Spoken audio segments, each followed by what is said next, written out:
So welcome back to the Disenfranchised podcast. I have a very special guest today.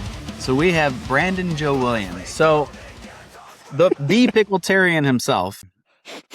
He, what a lot of people don't know is that he was just kind of a hillbilly out in Hebron, man. He was just, he was one of us, you know. He was I still am, bro. Well, yeah. Well, that's the important thing. That's the, you know. So I gotta give the shout out to the fiance. But that's the important thing, man, is that it doesn't matter. You know, it's where what it was that was from the beginning. It doesn't matter anymore, right? Like you have proven it amongst other people that as soon as you walk into the fray, it doesn't matter what happens. You know, it doesn't matter what was in the past. So, but yeah, man. Well, even a second thought on that is like, dude, when you're in high school, you're told that it's like so fucking important and you have to get your core 40 and all this stuff. It's like, dude, like, I can't believe more people aren't talking about how worthless I mean, you would actually be better off taking everything you learned in high school, wadding it up into a fucking ball and throwing it in the nearest trash can the second you graduate. Like, yeah. Almost. Well, maybe not quite that much, but like you're within like 20-yard line. Well, it's the metrics that are put forward don't make any sense, right? Because the metrics that are put forward don't really matter. You know, you don't really need to know what cytoplasm is, right? Like, and don't get me wrong, I'm not suggesting that you shouldn't learn that.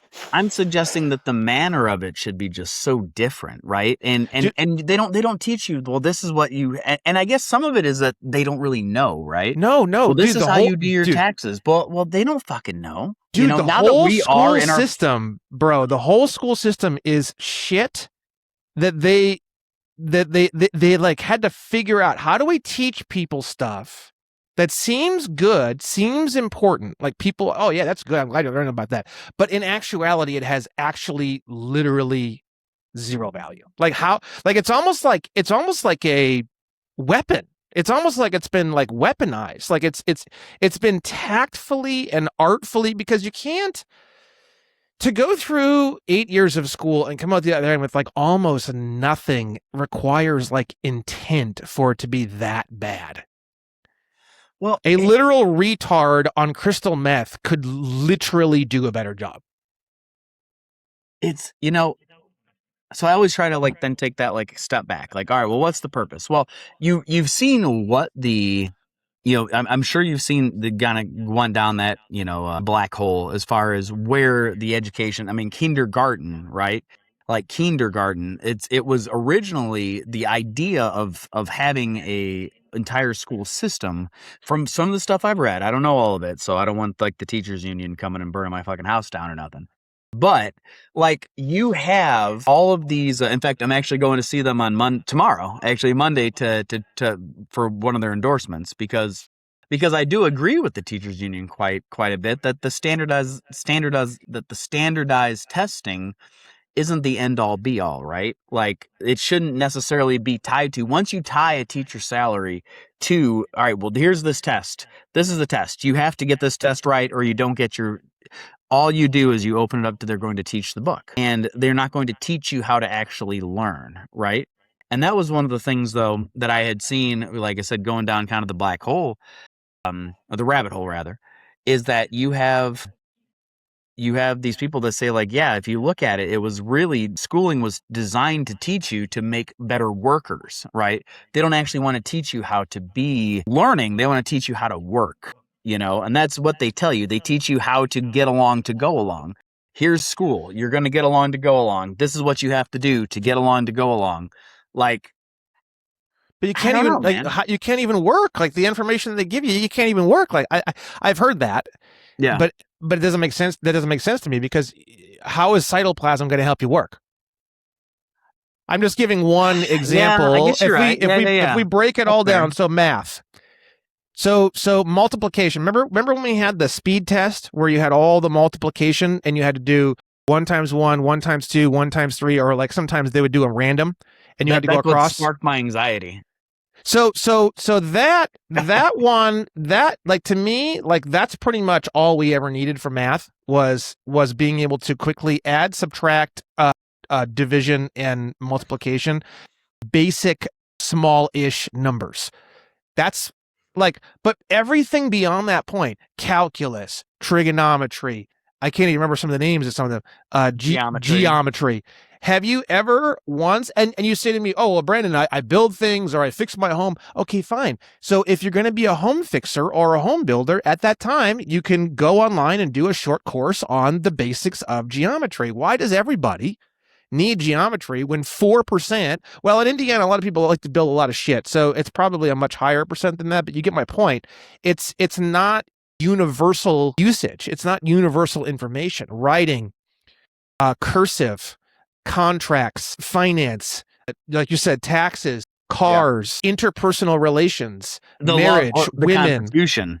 I mean, we Constitution. We get an idea of the Constitution, but we don't really get you have to go to college before you start learning about the ins and outs of the Constitution, right? You get kind of, get a snapshot, and I understand that there's a lot of other stuff, but that's the whole point of getting rid of the standardization. And you say, hey, teach somebody how to learn, make them care about learning, make them, what interests you? What do you want to do? Well, Gage, my son, came to me so early on and he was like, Dad, I don't want to go to college. I want to do some welding. I don't know. He's like, I want to work with my hands. I don't want to sit behind a computer. He knew so early on. And I was like, awesome. Let's get you on that path.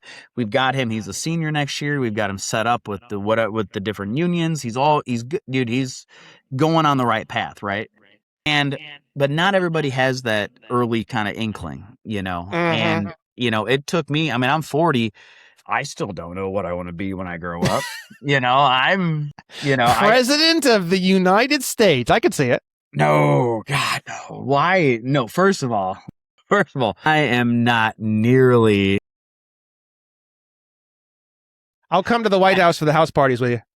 Oh, dude, could you imagine? Dude, I was sent a video. I'll do a keg stand just for you, okay? At the White House. Okay? There would be absolutely be keg stands. There would be keg stands. You want to talk about cocaine? And when you want to talk about Hunter Biden, no, I'm kidding. I've never done cocaine. I don't even have an inkling. I've never done it. I really don't. I do have a deviated septum, but it's not from that. That's never been an issue. But did you see that there was an interview? I got to watch it. I haven't watched it yet because I've been too busy today. But a friend sent it to me. You had a Nick Fuentes versus Hunter Biden debate.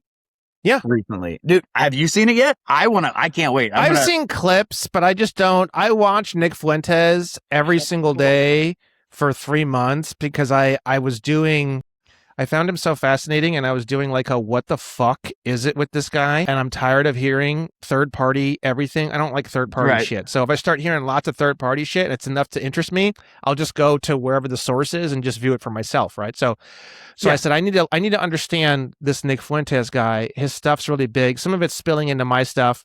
I said, I'm going to go and watch him. So I watched his live show, probably 2 or 3 days one week. And I was just like, this is unbelievable. And I just kept watching it. And I watched it every single day live, 5 days a week for probably about 2 months. And then I just completely stopped watching him.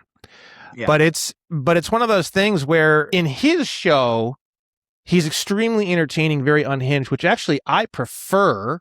And then when he does public-facing shows, it's a completely different. And some people will say he's two-faced. It's not like that at all. He's just trying to be respectful to the hosts and stuff like that. He's trying not to be a complete psychopath on other people's stuff, and he's very good at not being abrasive. When it's his show, it's his circus. He can do whatever he wants. Right. He can spin from the ceiling on fire. He can do whatever he wants. But when he goes on shows, he's dressed with a tie. He comes in very, very mild and polite. Yeah. Right. He's a Midwest dude. He lives not that far from me right now. He's a Midwest kid. Yeah.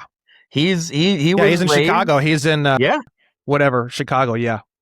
Yeah, because for the audience, because we have kind of two audiences, your audience and my audience, just so everyone's aware, this is Northwest Indiana, right by Gary and Hammond.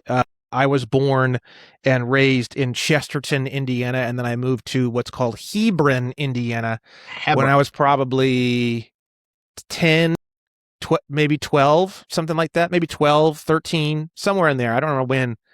I think I started in Hebron Middle School at like 7th grade. So what would that have been? That would have been Well, we graduated in 04, so minus 1998. So 1998, I would have been 12. I think. So I was 12. Yeah. So I think I was 12 when I moved from Chesterton, Indiana to Hebron, Indiana, which is like literally a suburb of Chicago. Like literally. Like Yeah.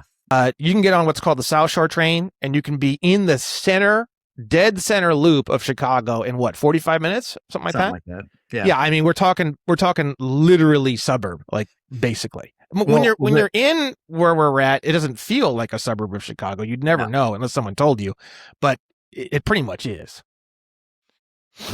Yeah, it is. I mean, we're very rural. Obviously, we're out in the kind of we're just far enough outside of it so that you're still kind of cornfields. I like how you say kinda when it's like maximum. It's like cornfield maxing. It's not as bad. It's not as bad anymore, dude. Well, and it's not actually. I say not as bad, but actually that's not good because you end up. It's they keep building on it, dude. If you came to Valpo, it looks way different, man. It's getting very. It's growing. If you go to Valpo was always pretty. Yeah, but you're having. You'd be surprised. You'd be surprised at how much Valpo is growing. It's growing. Valpo, it's growing up awesome. and it's growing out. Okay, because I mean it makes sense, dude. Valpo is freaking awesome, dude. Like it is. It's a great town. Place. Yeah, it's great. I mean, Valpo is just awesome in like every way, so it makes sense. Like Maryville, I didn't like as much. No, Maryville was it was always just. It was kind of crummier. It was a little closer to Gary. I mean, surprise, surprise. The closer you are to, what is commonly known as the murder capital of the world, the closer the more kind of shitty it is. I mean, it's not like super hard science. Like, and don't get me wrong, like there's things you can do to combat that. Obviously this is a political show. We've got ideas here. Yeah. But, when you're close to the south side of Chicago and you're close to Gary, Indiana, there's a lot more crime out there. It's not like, like you hear people that were like, well, we're driving through Gary, kids, roll the windows up. Man, we're going to get shot by a drive-by. Like it's not that bad. Now, do you want to park at a gas station in Gary and leave your keys in the car and walk away for a couple hours? No, there's a solid chance you're going to come back and any man that was in your car is going to be gone and maybe the car be gone. Like that's what the area is, like, but it's also not like you're going to be, carjacked the second you pull in there. I mean, yeah, it's kind of as long as you're kind of cool and you don't make yourself a victim, then you're not going to be a victim. That's all and I know it sounds kind of simple, but it's the truth, But real quick on the Nick Fuentes thing though. So I'm kind of with you. Like I got real interested in him real quick. When? Man, it's been more than a year. It's probably been a year and a half, 2 years, something like that. A year and a half, 2 years ago, I started kind of seeing clips, you start seeing clips and you start listening to them. And like, I would get there, I felt the same way about Nick Fuentes as I feel about Alex Jones with a lot of stuff. Like, all right, I'm there with you. I don't know. I was always very hesitant to take that last step. And I think there is still a lot of stuff with Nick that I have watched and listened to and been like, I don't know, like some of the last kind of grasps have been kind of tough, but I do agree with him. I think that he's one of the smartest guys on foreign policy. He knows foreign policy. He's very smart. I don't think, here's my thing with Nick Fuentes. Is Nick Fuentes will tell you, like you said, like he'll go on other people's shows and he's got the suit and tie. He's very polite. He's a Midwest boy, but he will be the first person to tell you like, yeah, I'm a Republican. This is what I want. And so a lot of the stuff that I might have an issue with, myself personally with the government, he's not a small government guy. Everyone's like, oh yeah, Nick Fuentes. We got to stop the Jews. No. He's like no. He's like a militaristic. He's like a fascist. Yeah. He's like a don't ever forget that, and so I can agree with him on his show. He's said on his show a million times, if I was president, we would have the military in the streets. That'd be it. It'd be over. Yeah. Yeah. And so that's like, so for all of the like Nick Fuentes fans that are also like waving like the "Don't Tread on Me" flag, and they're like, yeah, small government, brother. And they're like, yeah, Nick Fuentes, yeah, F the Jews, man. And it's like, well, wait a second. I'm with you on a lot of that, but maybe not F the Jews, F Israel, Zionists. Let's move some wording around here.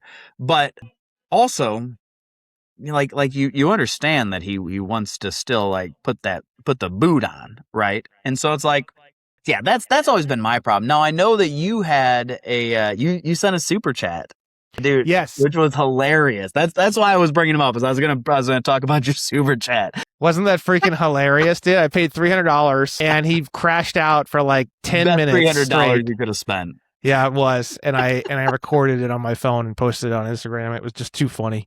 It was great.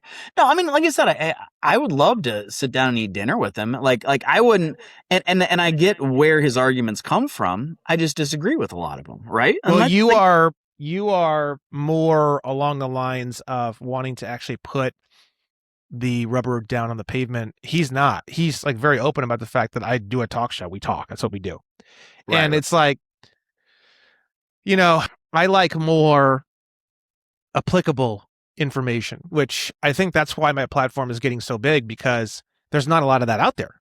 Right. And when I say not a lot of that out there, I mean, there's almost nothing really. I mean, I'm almost pretty much one of the only things that you can really even find that all the information is, here's the information and bam, we're going to put it into action tomorrow. Like, there is no fireside chats. There is no loose chattiness about whatever. It's not even. That's like everybody's doing that. You got your Tucker Carlson. You've got your what's her face, Candace Owens. You've got your Ian Carroll. Yeah, I guess he's a little bit more on the applicable side, actually, in his own way. He's created some apps and stuff. That's what I mean. Yeah, he's had some cool stuff. Tucker Carlson, right? His whole thing is really big right now. All these guys, even Alex Jones, really. I mean, it's just talk. That's all it is. It's not really, there's not a whole lot behind it, Yeah. Well, that's why I kind of started moving away from some of the people. Like when I first started kind of getting into it, and I was like listening to a lot of stuff, and I'd been involved in politics forever. Anybody that's listened to this show, I guess for your fans, just to give you a quick, for your fans that please don't know. So I was super involved in Republican politics. I was the youngest Hebron town councilman at 25. I was also the first Republican elected in however many years, whatever. I did that I didn't finish out on my entire term, but then I got transferred for work up to Wisconsin. I came back home, ran for Porter County Council, lost that, but in between all of it, I was South County Republican chairman for a while. I was District 1 vice chair of the Young Republicans for I don't even know how many years. So I was very, very involved in Northwest Indiana Republican politics. I know all of the behind the scenes stuff. I know everything. I got out of it because I know all the behind the scenes stuff and I knew everything. So I got out of it because I was like, this is gross. This sucks. And I'm like, I'm just done with it. So I got out of it right around the same time I got divorced. And that was about 8 years ago. So I got back into it about 2-3 years ago, just because, it's like, it's a sickness, well, then, so, COVID happened.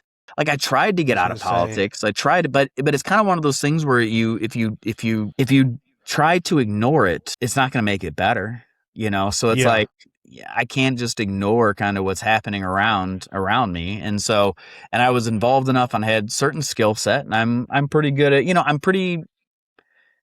good at taking something and, and saying, oh, okay, well, so this is the issue. All right, the issue is gay marriage. Well, here's this. Like, I'm good at tearing it down. You know what I mean? I'm good at discussing it and that. And so it's made sense that I got into the kind of the podcasting realm. But I'm also running for state rep and because I think that you need more people to not just give a good, third option, but also to have somebody that's willing and able to do that, right? Like I don't have millionaire donors that are saying, "Hey, Travis, this is how we feel about this issue." No, I want to sit down. I want to figure out the issue at hand. All right, well, this is what we should do, and I start from a place which is very libertarian, and I start from a place that is very, all right, government usually ends up fucking shit up. Like that's the thing. Government's going to fuck it up. How is it going to fuck it up? Well, let's look at the issue. What is it we're talking about? All right, gay marriage. Well, first of all, why is the government involved in marriage in the first place? Well, we know that the whole reason that they were involved in marriage in the first place was because it was trying to keep blacks and whites from getting married, right? Which Correct. segues into a lot of the research you've done and whatnot. So, Yep. I'm getting there. And so then my issue was that I didn't feel like the Supreme Court should have gotten involved in it. I was pro gay marriage, mostly because I'm pro, I don't give a shit what you do. And so you have then, when the Supreme Court ruled on it, I was like, man, I really would have wished that they, the people that were elected, we're just saying, hey, this is what we're going to do. We're going to go ahead and put it either we're going to pass a law, right? We're going to figure it out. And because it went out all the way to the Supreme Court, I was like, well, now I don't think that the Supreme Court should deal with, like, this is just two people wanting to have a, to have a contract, but that wasn't how the Supreme Court ruled on it. They ruled on it as like a civil rights issue, right? So I wanted them to rule on it as a contract issue, like any two people can have a contract, but so that was what my beef was. And it became, I was like, I tell you, you're going to end up having all kinds of weird pedophile shit, and it's going to be whatever. And here it is 2026. And, we see where we're at. So, but yeah, Exactly. that's the, Well, the whole basis, like you said, of the marriage license was, like you said, it was a racial situation. Right. That's why there was licenses originally, and we're still doing that even to this day. And it's the same action for the same reason, and it's just totally lost. People don't even understand or know that that's what it is, and it's been kind of just, there's just been a ton of sand just kind of pushed over top of it. But it's the same exact basis, and it's the same exact functionality. The state controls the licenses between, it's all black based. It's all based on non-whites. But if you want to go even deeper and be more specific about it, it's really just black. And the reason why is because in 1857 at the Dred Scott versus Sanford case, when it was decided, the country was 85% white and 15% black, and that's it. And a lot of the black people were brought here by us, right? So and then I think 12% of that 15% was enslaved. And then there was 3 or 4%, which was either freed because certain states were making it illegal. And then anything that was going on in that state, people would have to move. There's also a lot of people who were tired of it and they were done with it. So they moved from slave states to non-slave states. Like even some of the Supreme Court justices like Samuel Freeman Miller, he moved from a slave state to a non-slave state, and then he had his slaves help him move, and then he told them, as soon as I move, you're free. There was a lot of that kind of stuff going on, right? So in 1857, there was just whites and blacks. There wasn't even really Asian people or all this other stuff. So it didn't really. So like for example, if you read the veto message from Andrew Johnson, I think it is, was the president who, when he vetoed the original version of the Civil Rights Act of 1866, he says in there it encompasses Indians not taxed, Romanian gypsies, and the Negro. So what percentage of that do you think was Negro, and what percentage of that was Romanian gypsies and whatever else? It's like 99% Negro, right? So right. that's really the basis of everything in our entire country is blacks specifically. Yeah. And just no one knows that anymore. It's been completely, but the skeletal system of all of that is still here with us. Yeah. It's so I think I told you. So I in preparation for this, I read your book. Hell yeah. I read your book, which I'm going to be out in California again, probably before the end of the year, actually. Hell yeah. I'm going to get in touch with you this time. I know we tried to make it work and it just didn't, it was like you were here for like one day or something. For me, it didn't work for you. The only couple of days I really had available. Well, here's the bitch of it: is I had days available, but when you're going to like a job site and you're kind of like waiting to see if they like need you, it's not like I can chance it. I can roll the dice and go meet up with you, and all of a sudden they go, all right, we're installing the material now, Travis. And it's now I'm racing, out of LA trying to get to my job site. So funny. So I just couldn't chance it. So the days that I finally had that were open, and I was like, all right, dude, let's do it. You had prior stuff scheduled, which was totally understandable. Dude, I just honestly, man, that was my first time going to California. And I get it. I get why you're out there, man. Dude, seriously. Bro, Dude, I don't even like to like travel. I don't even like to like leave. Like even if I were to go do an event or something, like the whole time I'm there, I can't wait to get back to California. Dude, honestly, really, I mean, I was out there on Santa Monica Beach while it was dark. I ended up getting a hotel room right there, right off of Venice Beach, right? Yep. Right off of Venice Beach. And I just hung out. I had beers. I ate some sandwiches. Dude. Dude, it was the best fucking vibe. Isn't it the most amazing shit ever? And what's funny is I don't even like Venice that much, but yeah, I like more of the kind of classier beaches, like the cuter, smaller beaches. Venice and Santa Monica are a little bit, how do we say it? Like the Maryville Mall, I guess. How do you? A little trashier. Trashier and a little bit like, I don't know how to really describe it. Well, it's like, it's not really California. It's like a lot of people are there that are, I don't know. It's not like real California. You just go a little south from there and it's this whole different thing. And it's just but anyways, you get it. You get some of it in Venice. It's just not my favorite place in the world. Yeah. Venice is. Well, I was just like out there on the beach, just listening to the waves. It was dark. Dude, there wasn't even that many people out there. It was just me. It was just me out there, like by myself, and everyone else is kind of. And mind you, it was like on a Wednesday night in like. Were you there when the sun came down? I was. It was so. See, so awesome, dude. See that? Like, yeah. I like this is my shit. So yeah. The problem is that your government's so fucked up. I mean, which I guess it doesn't matter. I mean, your government's fucked up. Indiana's government's fucked up. I guess really, I don't need to deal with that. We're talking about a margin that's and that's true. I guess if you pay taxes, you'd be worried about that. So I don't smog my car. I don't register my car. I don't have a driver's license. I don't even technically on paper live in California. And see.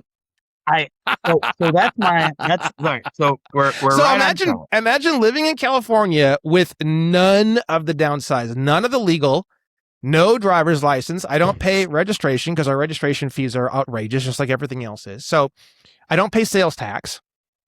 So what is it that I really have to deal with that is true? Rent, very expensive. Buying a home is literally impossible. Gas is high, I suppose. But like at the end of the day, I don't really give a shit because that equals, a little bit more every year that I have to pay. But really, in the grand scheme of things, it doesn't really mean a whole lot. And that's it. That's really all I have to deal with. And I get all this for that. It's like, dude. I get it. Well, real quick. So before we start diving into the book and stuff, I did have some pictures that were sent over to me. So you guys would appreciate this. So here is I'm gonna share my screen. Dude, this is so funny. You sent me some of these. So this is I didn't get any more than I sent you a few of them, but I got a bunch. So here's obviously us as young children, and we were probably like 16 here. No, we were out of high school. We were because we were. No, but this was fresh out of high school. Oh, okay. So 18. Yeah, we were every bit of 18. Okay. This was 18, 19-year-old Travis and Brandon. Dude, Jesus Christ, man. Oh my God. I don't remember why I had one thing. Whatever, man. The kisses, dude. Here we go. This was holy shit, dude. Look at this. I think we worked with her. I don't even recognize the girl on the right. Yeah, I don't even recognize the girl on the right. Look at you, big pimpin'. I know, dude. With my Alex is on fire shirt, dude. I was always wearing that shirt. Dude. Warm Miller High Life because we would leave them in Beege's fucking South building. And because none of us were old enough to be drinking yet, and so we would be drinking piss warm beer out in the middle of a cornfield, basically. But we love that shit, though. Dude, Brandon and fucking Chris Sheets. Is that Beej right there? I think that's Beej. No, that's Brandon Sheets, isn't Is it? that Brandon right there? Or no, that's Chris Sheets on the ducked over on the phone. That's Brandon I don't Sheets know. standing up. This is Beej's garage, though. That's for So sure. we had a friend of ours named Brian. We called him Beej, and his house was like the coolest house ever because we used to hang out in his garage, and then also he had a pole barn in the back. We had like basically half the barn to ourselves. Yeah. We had a drum set in there. We had a TV dude, in we used to there. play music and shit. Yeah, I was the dude. vocalist. You weren't you kind of off and on? Like sometimes you were, sometimes you weren't. Didn't you have like another project going on? Yeah, I had a couple of different things. You were a singer in like 2 or 3 different things. Yeah, singer / screamer. Yeah. Look at how old that Busch Light can is. Jesus Christ, man. Jesus. That one right there. I hope one of your fans takes this, screenshots it, cuts it out, and like puts a pickle in your hand. Dude, my fans are going to go fucking nuts for these photos. This is going to be awesome. This is going to be awesome. Oh God. That one, dude. Okay, that's in the barn. That's in the barn next to the drum set. The drum set's just to the right of you. Building. The drum set's right over here. Yeah. Oh, that was your girlfriend, the girl next to you. Well, she ended up. We were married for 11 years. Okay. Yeah, that's my kid's mom. Okay. I don't know. And the 2 girls on the left, I vaguely remember the one on the right over here. Yeah, I don't know who she is, but the one next to her, I vaguely remember. I think we worked with her. I think she worked. I think her name was Brittany. Okay. But we worked with her. There's Beej. You can see just a little bit of his little head right here. Beej. And then I don't know who that is either. I don't know, dude. God, look at, dude, my arms are like this is, look at that. No tattoos. No, I looked exactly. Crazy, no tattoos. Yeah. We were all just skinny white boys except Matt. Matt was always the jacked one. He was always the big jack dude. Yeah, he did a lot of lifting back in the day.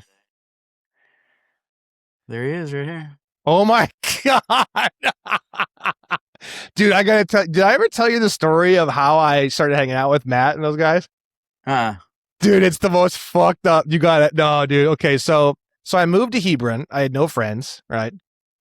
And I'm kind of a weird kid, right? So it's like, so I'm in this. I didn't even know that. What are you talking about? I'm in this like typing class or English class, and there was computers, and we got these little cards, and we had to write our name and address and phone number on the cards, and I was so like lonely. I didn't know how to fucking make friends, and I was like freaking out. So I asked Matt. I knew Matt was like one of the cool kids in school, right? He was like the cool kid, the drummer, like the girls liked him. So I said, hey, what is, let me, I don't think I quite understand this. Can I see your little card that you have? He hands me the card, and I said, it's so fucked up to even say it. I said, oh, dude, now I have your address, dude. I'm going to come by and hang out and this and that. And he's like, no, you're not, and blah, blah, blah. So, dude, I used to ride my bicycle over to Matt's house, and he would deliberately tell his parents not to come to the door. And I would like knock on the door and be like, hey, dude, I want to hang out. Like, let's hang out and blah, blah, blah, blah, blah. And he would like be standing behind the curtain, like laughing at me and like not open the door. And then I did that like 4, 5, 6, 7 times or something. And then like finally, like he let me come in, and then he realized I wasn't like a complete piece of shit. That's literally how I started hanging out with you guys. See, I didn't really know. All of a sudden one day I would like showed up and I was like, who's this guy? I know, right? This is Brandon Williams. I was like, oh, okay. And I guess I never asked that many questions about it. I was just like, oh, okay. I know, right? He's here now. All right. That's cool. Well, you and I had a short thing before I like knew you, where I actually got, I don't know if you remember this, I got in trouble because of the middle school website. So the middle school website, do you remember I wrote Brandon Williams is a faggot? Oh my God. Dude. Yes, I remember. So this was the middle school website, and I don't remember what it was. I don't know. You did something that pissed me off. Who knows? We had some sort of beef back. You didn't like me at first. You did not like me. No one did, really. I mean, I was like I like girl, and I like had to fight to like everybody disliked me for whatever reason. I did not. I don't even remember what it in. was. I don't know. We got into an, who knows? We were when you're 12 fucking 13 years old, I didn't even have hair on my nuts. So I don't, but I was in charge of the middle school website. It was like an extra class, whatever. And it was when websites were just coming out, and so I created my own website and I linked it to the middle school website. And funny enough is it played Everclear's Santa Monica like in MIDI format. In MIDI format. Jam jam. Didn't it have like sparkly little things and stuff too, like little GIFs and all that? 90s website you can imagine. I remember this vaguely. Yeah, and I had on there like just a bunch of stupid shit, and then I had in like bold letters, Brandon Williams is a faggot, and it was so funny when we were in class and we were like, oh. And then so obviously I got in trouble when somebody figured it out, and I they had my mom, they called my mom and they're like, well, and once I got in trouble for it, I came home and I was smart about it. I told my mom right away. I was like, hey, listen, you're going to get a call. And she's like, why? What'd you do? And I told her the whole thing. And she was like, all right. And so the lady that was the head of the computer thing like called her, and she's like, well, your son did this, blah blah blah. And she goes, yeah, I know. Yeah, he told me he's gonna get in trouble. And she's like, well, if I were you, blah blah blah. And my mom was like, excuse me. Oh, I remember this. I'll go ahead and take care of my fucking son, and your mom was kind of got into it a little bit, and again, it took all the pressure off of me. I was like, oh, perfect. Somebody else. Yeah. Off. Hell yeah. But that was the only thing. And we were buds fucking since. Well, I think what happened was that you guys, so there was only one band in high school and it was you guys, and it was Jeff McDaniel. Do you have a picture of Jeff McDaniel? You know what? I don't. It was Jeff McDaniel, you, Matt Smejek, and then who was I remember were we always looking for a bass player? Did we have a bass player? Gary came around and started playing bass but that was like way later, wasn't it? We just didn't have a bassist for the longest time, I don't think.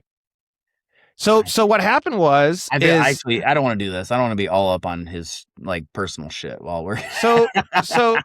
I'll see if I can find it off screen. Go ahead. So what happened was that I was like, it was sort of like, why the fuck is this guy here, Brandon here? It's like, he's not a rocker. He doesn't play anything. Like, what the fuck? I think that was kind of part of your beef too, which is kind of true. Like, what the fuck?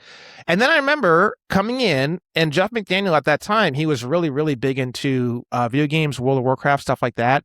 Right. And Matt, and I don't know you, but mainly Matt was pissed off because he would schedule a practice and Jeff would either not come late, he wouldn't know his stuff and this and that. And I remember I was just sitting down there listening to, I don't know if you were there, sometimes you were, sometimes you weren't, jamming. And Jeff was just doing power chords to like, basic riffs for basic songs. And I'm sitting there watching this and I'm like, fuck man, I could do that. And then I was like, do you guys need another guitarist? And they're like, well, yeah, like you could be rhythm and then Jeff could be lead. So that's how I got into, I got a guitar and I started taking lessons. And dude, I was practicing as though my life fucking depended on it. Because first off, I really wanted to learn guitar actually, like for real. But at the same time, I really wanted to kind of like fit in with you guys. So it wasn't just like I'm doing this to fit in though. Really, it wasn't. Like I actually legitimately loved Metallica. So that was kind of like the link I had to you guys, was I really did love all that shit, right? Right. Dude, I learned guitar and I was better than Jeff in like 2 months.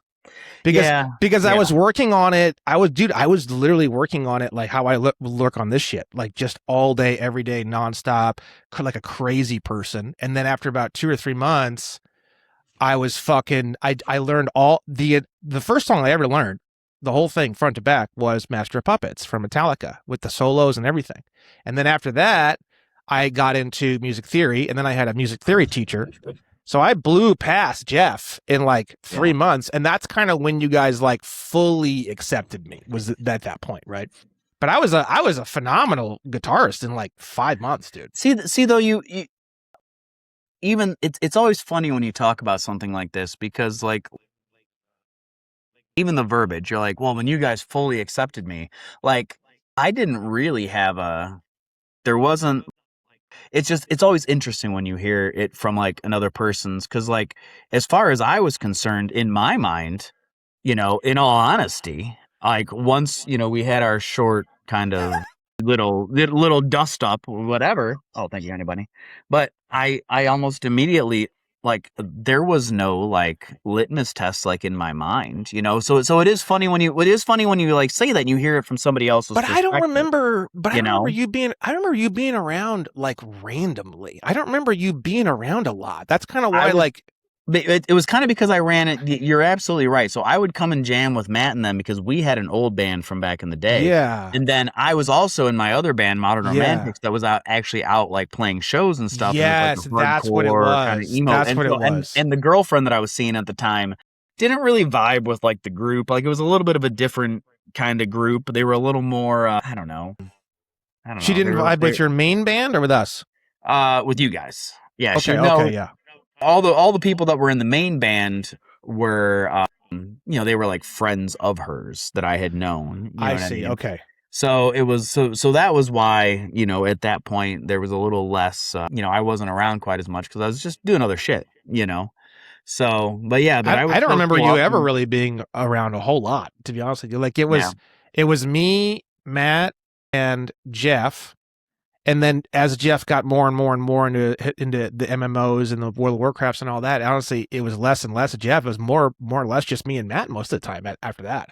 Right. Well, we would still go see Matt, and it would depend on what the situation was. Like musically, I think you guys did a lot more, but as far as like partying, hanging out at beaches, we would go over there. So that was everybody. We were all there.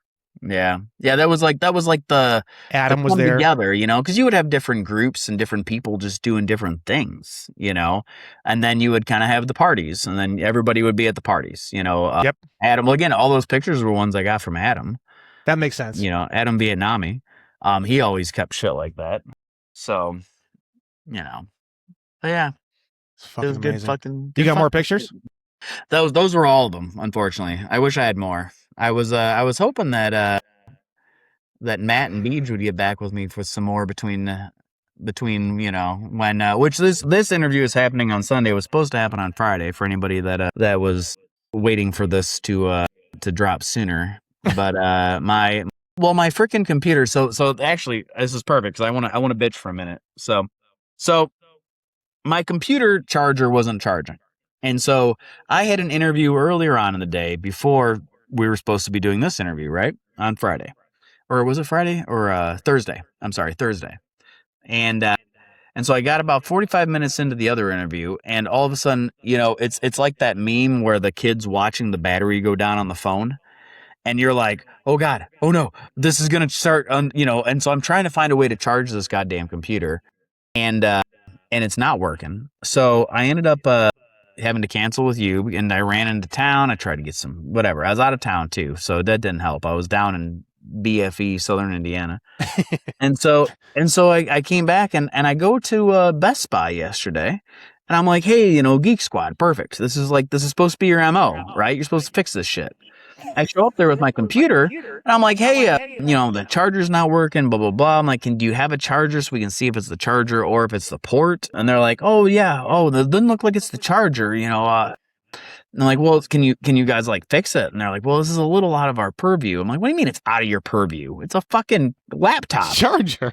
This is straight down this is straight down the middle strike. What do you mean? Do you mean you don't know what to do with this? You're Best Buy. What else can I bring to you? Hey, can you take care of my son's bar mitzvah? Like, or bat mitzvah? Whichever one. I don't. Yeah. So, anyways, that pissed me off. So we ended up taking it to like one of those We Fix It type places, and the guy was like, "Well, this is messed up. I can't tell if it's gonna go through here." And he goes, "But we were able to hook up the C charger, and I got it to like 48%." And I go, "The C charger?" I'm like, it charges through that way as well, not just like the magnet little strip thing, right? And he goes, yeah, you can plug in that. I'm like, perfect. I'm like, you'd think that Best Buy would have told me, hey, asshole, you can just charge it this way. And I could have just saved myself. So I don't care about the little magnet thing. All right. I'm like, well, so I can just plug it in with like a Cell phone cable. yeah, he did say I needed to get a higher amperage or whatever. So I did get Yeah. that. And I did get the right one. But yeah, so here we are. Now it's all fixed. Like, it's just it's just the knowledge, right? And again, I could have, I guess, chat GPT'd it and figured it out, and I probably should have, right? But it never occurred to me. Like, you don't know what you don't know. Like I'm talking to a person that's supposed to know the fucking answer, and they're not telling me the fucking answer, right? And this is where we come full circle to back to what you do, right? Like, that's the issue. Like, we can talk all day, but and there's lots of people that do it and they make lots of money doing it. But if there's not a fucking answer, then what's the fucking point? Right? Mhm. Like we all sit here and we agree, hey, Republicans suck, Democrats suck. They do basically the same thing. We can write a book about how much they fuck our lives up, but what's the answer, right? How do we fix this? What's the, you can already see the writing on the walls. They're already trying to push a JD Vance saying, "Oh, he's way different than Trump." This is JD Vance. He knows, he's not a shill for the Zionists. So it is nice when you have somebody that kind of puts their money where their mouth is, right? Like a Pickletarian. You have so this book, The Guide to the Most Beautiful Woman in the World, the United States of America. So, good book, great book. I enjoyed it immensely. I know that I know it's a modernization of the Army Training Manual from 1928. So, how much? I guess what made you want to piggyback off of that? What was the reasoning for using that as your, kind of your base material? So throughout my research on all this, and for your audience, I researched crazy ass legal shit, the history of the United States and how things became the way they are. How does the U.S. citizen category work? Where did it come from? The 14th Amendment, how does that work? How does money work? I just kind of dig through all the shit and I just kind of make goofy stuff on the internet trying to turn it all into like a Beavis and Butthead style presentation. That's my whole platform in a nutshell, right? The book is more on the serious end. It's not goofy or silly, but a lot of my stuff online is very good. I have some serious stuff. I have goofy stuff. I've got everything.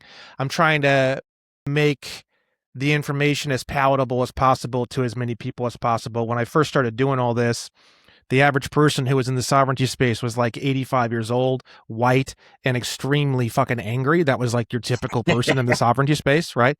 And at best, they had websites that looked like they were from 1993, and it's just like kill, burn, death, kill, murder, death, all the way down the whole page for like 400 pages manifestos of death. I decided I wanted to try to rewrite it in a way that's like softer and more fun and silly. And I wear costumes, and I'm onestupidfuck.com. And I also have another one, racistcultleader.com. And I also have my face is a chair.com. And we go into like all this kind of, I say racistcultleader.com is for da boys and my face is a chair.com is for da girls, right? So we have all sorts of goofiness with that too. But I wanted to bring that average age of the person who's interested in the history of America, what it means to be an American, etc., way, way down. Like I was thinking like maybe 30, 35, and I've done a really good job. I 30, 35, I still have really strong numbers. So that's kind of, I've achieved my original plan.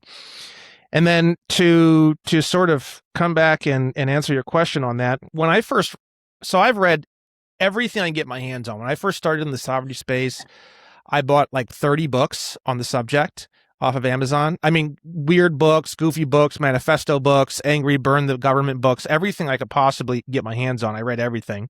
And then I read practically everything there is online. I read literally everything, anywhere, everywhere.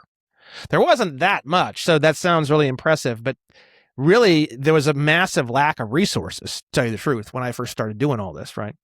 So from there, I started getting into history, started getting into this. I was reading everything under the sun, moon, and stars, and I ended up eventually reading this old Army training manual on citizenship from 1928 called TM 2025. And I was just blown away by it, utterly. I mean, just utterly blown away. I mean, it kind of was the first time I really understood what it meant to be an American, really.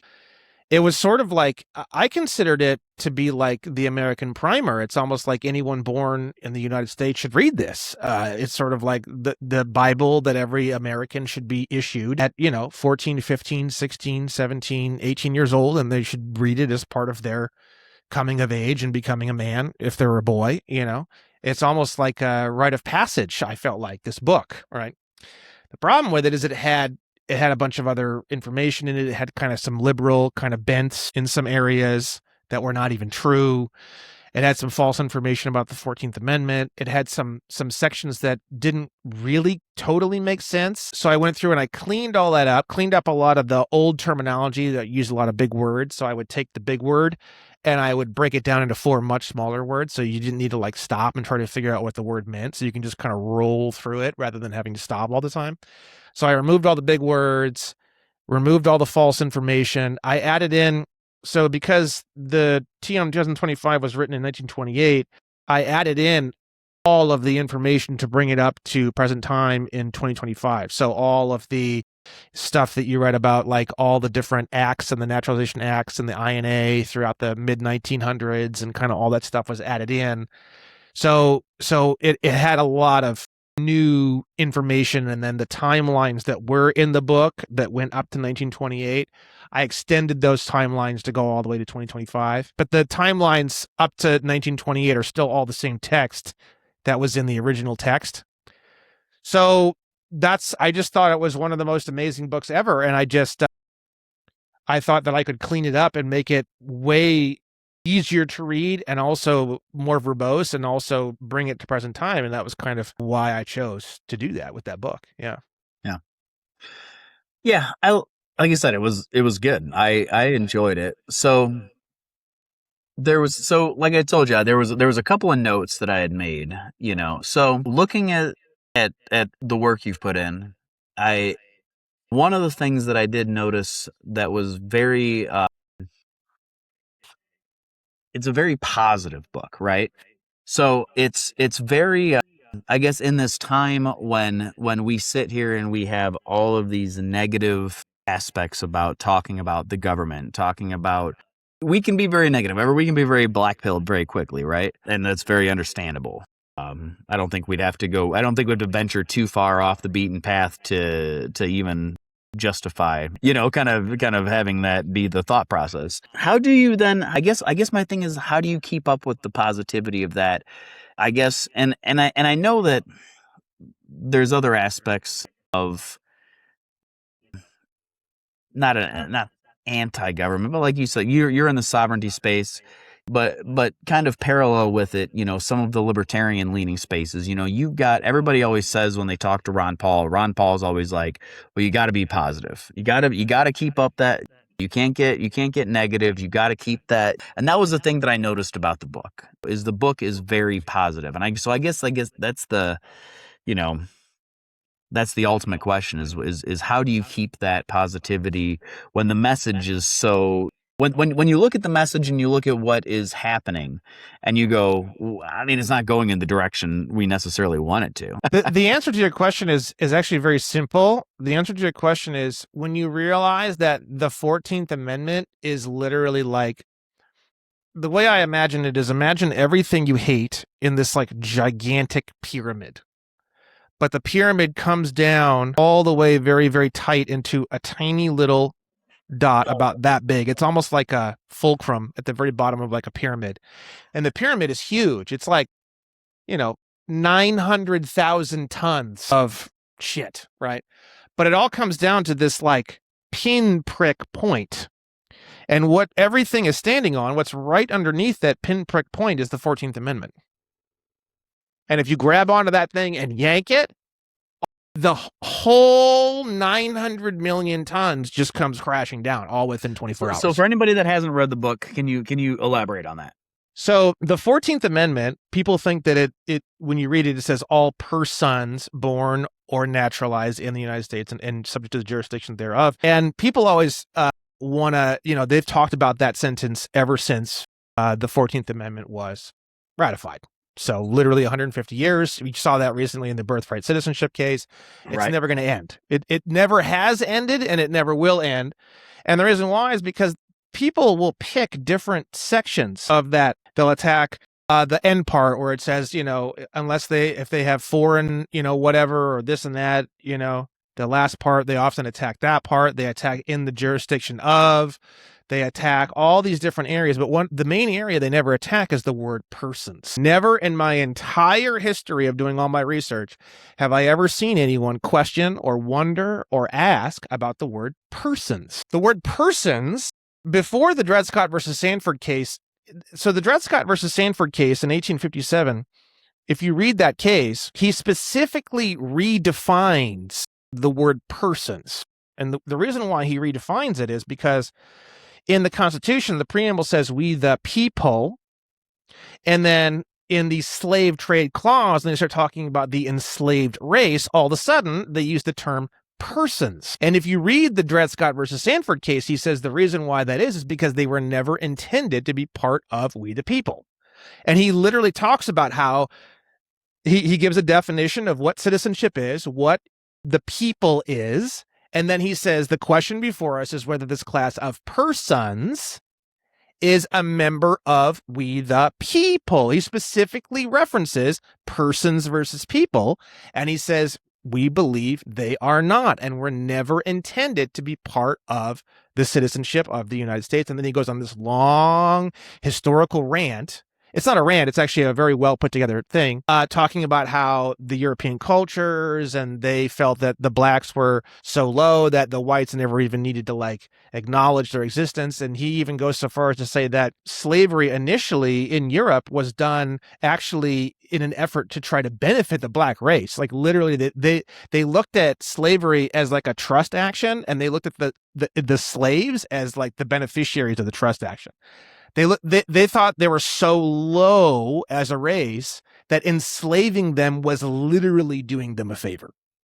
And I know too, a lot of the during the slave trade, a lot of it was people that they had taken over. Like the slaves it wasn't like you were like, all right, well, this is, we're just going to take, hey, Tom over there, we're just going to take him. We're going to make him a slave. Like they became a slave because they were conquered in war. They were conquered in battles. You know what I mean? So they were already looked upon as lower because they were from the conquered people. They weren't your neighbors. They weren't your loved ones. They weren't, they weren't people to you. It didn't matter what the color was when they were sold. They just happened to be coming from Africa where they were warring with each other. But yeah, so I know that was a factor of it as well.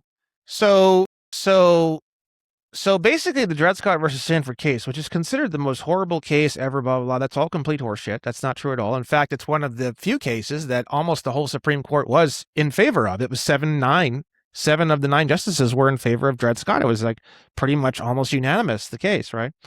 Basically, Dred Scott, in a nutshell, is super simple. In the Constitution, we have this section of the Constitution talking about an enslaved race. That enslaved race, obviously, never had the right to be part of we the people. That's the whole Dred Scott case in a single sentence. And I don't care how liberal you are. I don't care how fucking crazy you are. I don't care if you're the blue-haired tranny, crazy, whatever. You can't deny that that's true. You can't deny that that's true. So what he said was, in that case, is he said that the way the Constitution is written, and if you read the Dred Scott versus Sanford case, it's not like we think this, we think that. You see a lot more of that nowadays. Back in the day, these guys were like, here's the word that was used, here's the document, this is what was going on, here's the historical timeline. Like, what I think is like fucking literally not even relevant. It's almost like treason if I were to even put my ideas into this. Because Roger B. Taney hated slavery.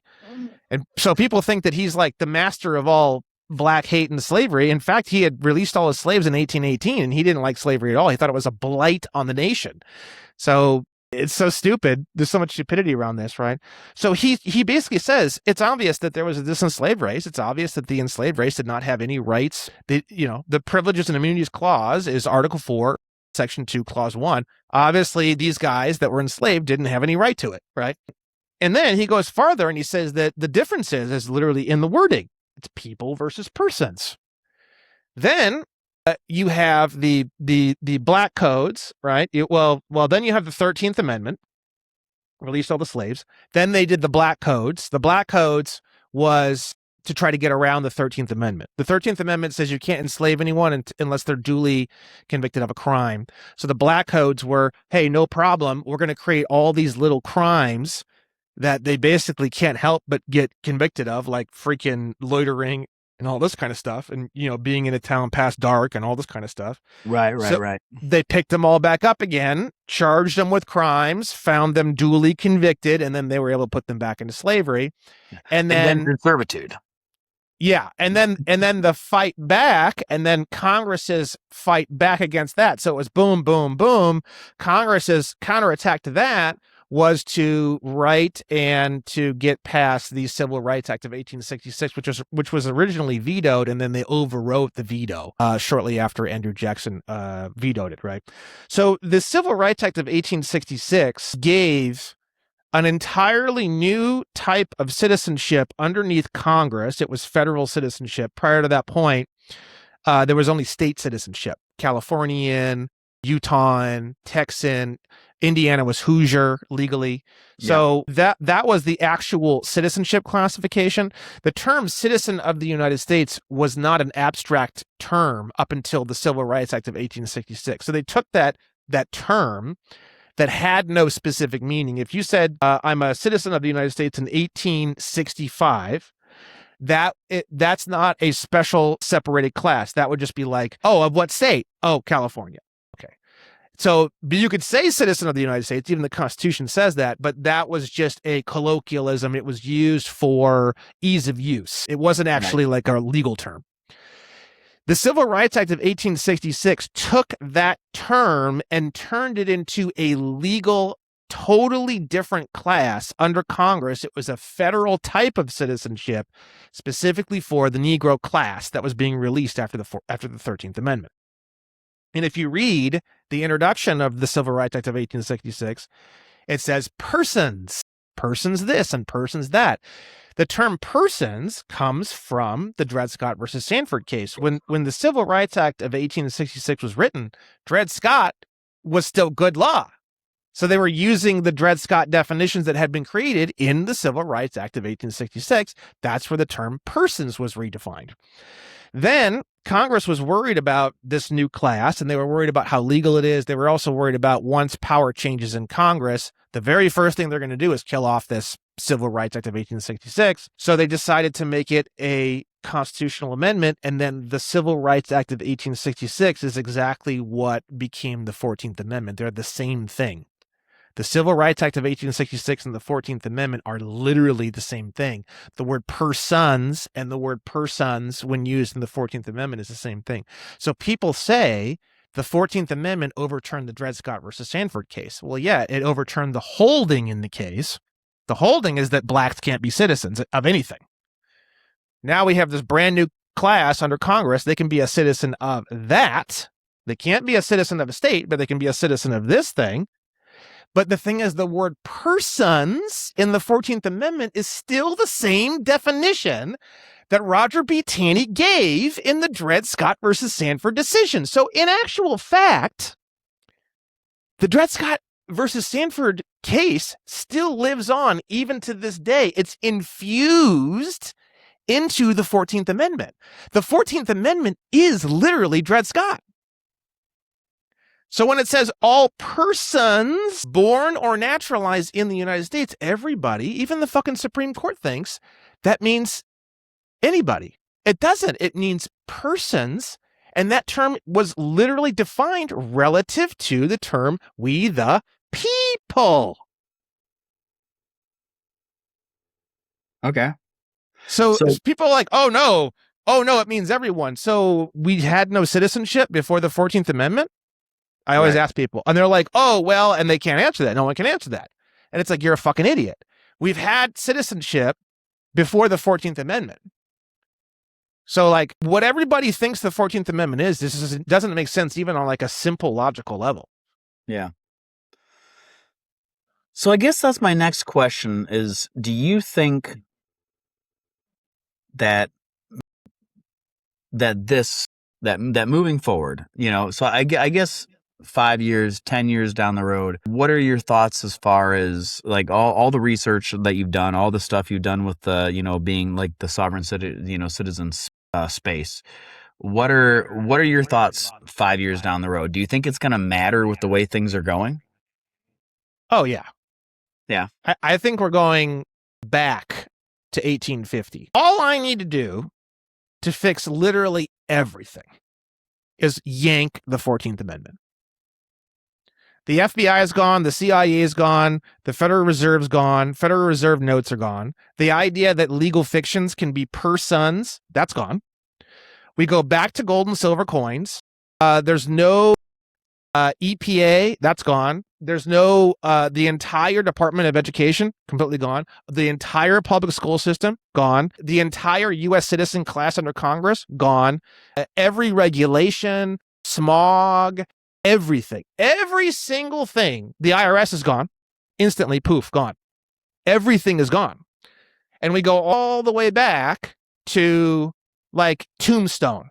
Literally, if you watch the movie Tombstone, I'm telling you, it's a absolutely perfect description. Now give it cell phones, give it modern clothing, give it cars, give it Teslas, and then put it in Tombstone. That's where I think we're going, for real. I think so. I could see something along those lines, man. I mean, that's the, I guess the biggest question that's going to come up is whether or not, listen, there's a lot of people that are leaning more into the democratic socialist camp. And I know we're not in that camp. I know we could spend another 3 hours talking about how that's what all the negatives are, but let's look at the positives, right? The positives is that they're bucking the current trend, right? They're bucking the get along to get along. They're bucking the let's continue with the status quo that is just absolutely bankrupting the country. We can go into the boomer camp, where we're getting into the fact that boomers are passing on, and as they're passing on, so are their politics. So now the question is whether or not there's going to be, like you said, it's gonna have to go backwards no matter what, right? You're gonna have to because you're gonna run out of the money, we're gonna run out of the resources, we're gonna run out of the patience. Nobody's going to just be fine with, you're kind of getting to a point where you have, the middle class disappearing. You're getting a lower class, you're getting an upper class, right? And you have, one or two options. Eventually it's going to be you versus them. And that sucks. Like, because there's a lot of people that are very much closer to the middle, like you or I. I don't know. I don't want to guess what your net worth is, but I don't, I don't want to assume, anything, but I know that we're middle class white guys, right? Yeah. Like that's, so eventually, you kind of see this, top getting bigger, bottom getting bigger. And so you end up, at that point, you start wondering about the importance of the nation as a structure, right? You start wondering, is it important that it is the United States, or do you end up doing having something happen along the lines that breaks it up, right? You have, Texas goes off, California goes off. You've got the Oregon corridor. I'm talking like Mad Max shit, right? You've got the Midwest, you've got the East. So like I could see it breaking off. Let's just pump the brakes right there, because I want to cover everything that you're talking about without going too far and having like 6 things to talk about. So first and foremost, legally meaning in actuality. So there's like a perception reality, and then there's like the real reality, right? Right. Perception is that we're all just one big country. That's not what this is at all.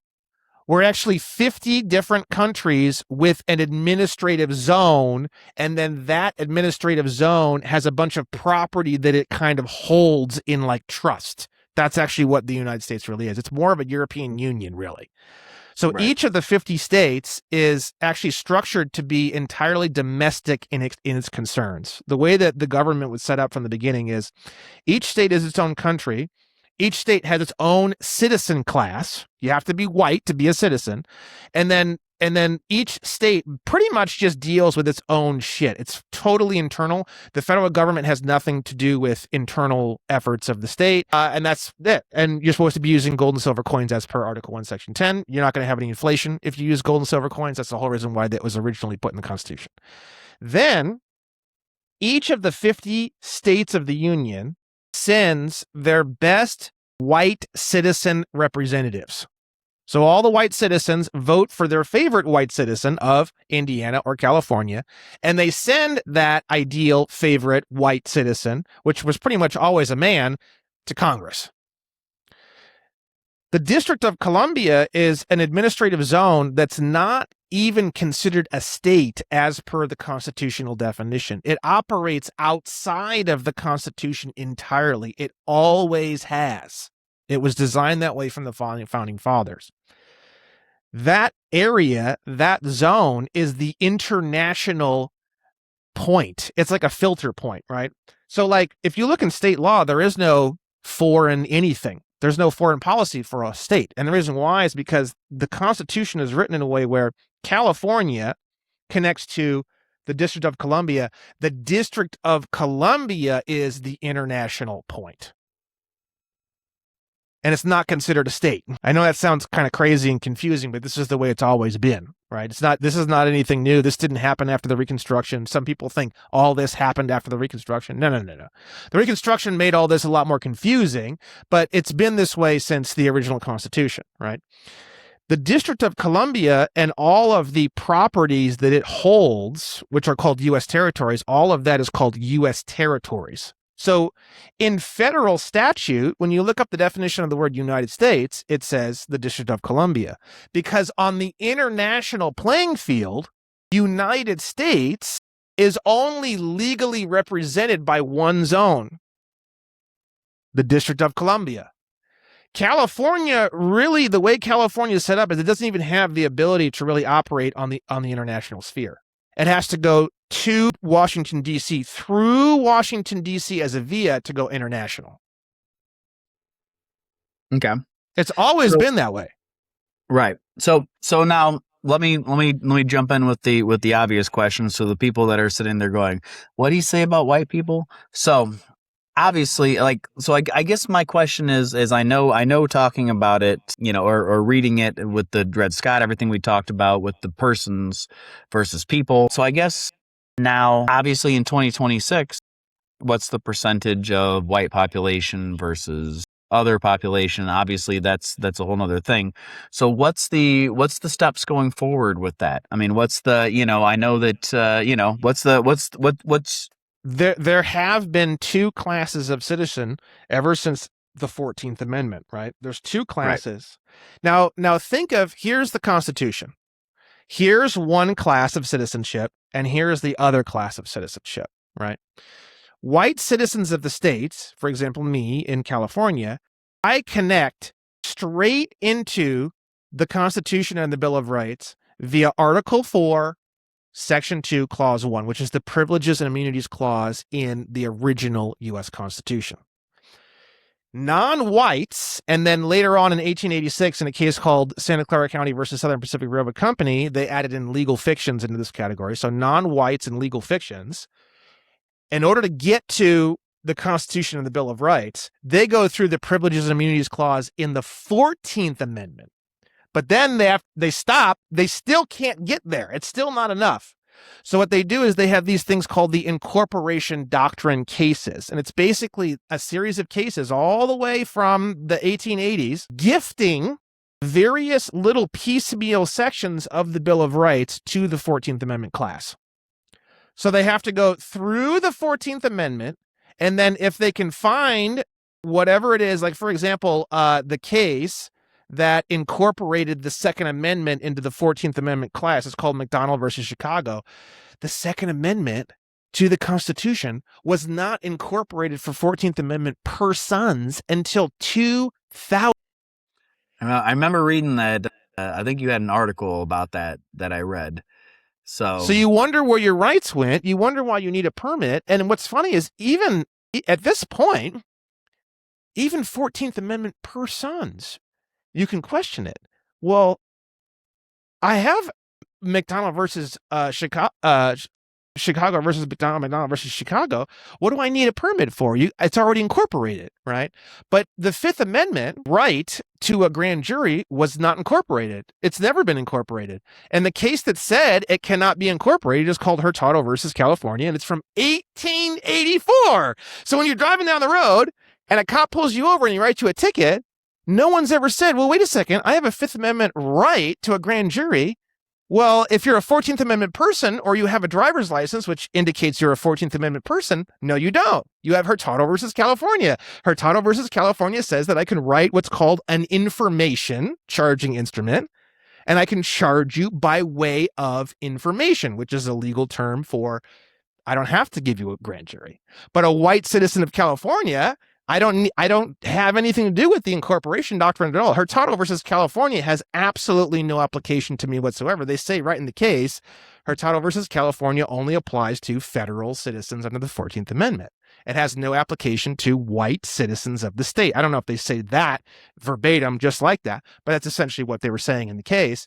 So white citizens have the full Fifth Amendment, and non-whites and legal fictions have partially incorporated Fifth Amendment, and they have to deal with Hurtado versus California. So, for example, Title 18 is how the feds charge you. If they wanted to charge you with larceny and guns and all this stuff, they would use what's called Title 18, which is essentially like the federal penal code, right? That's all by way of information. It's physically and legally impossible to charge a white citizen of a state using anything from Title 18. It's impossible. And you also can't charge me with a grand jury indictment of U.S. citizens. You can only charge me with a grand jury indictment of white citizens of California, which is a completely different class. I'm going to be real honest with you.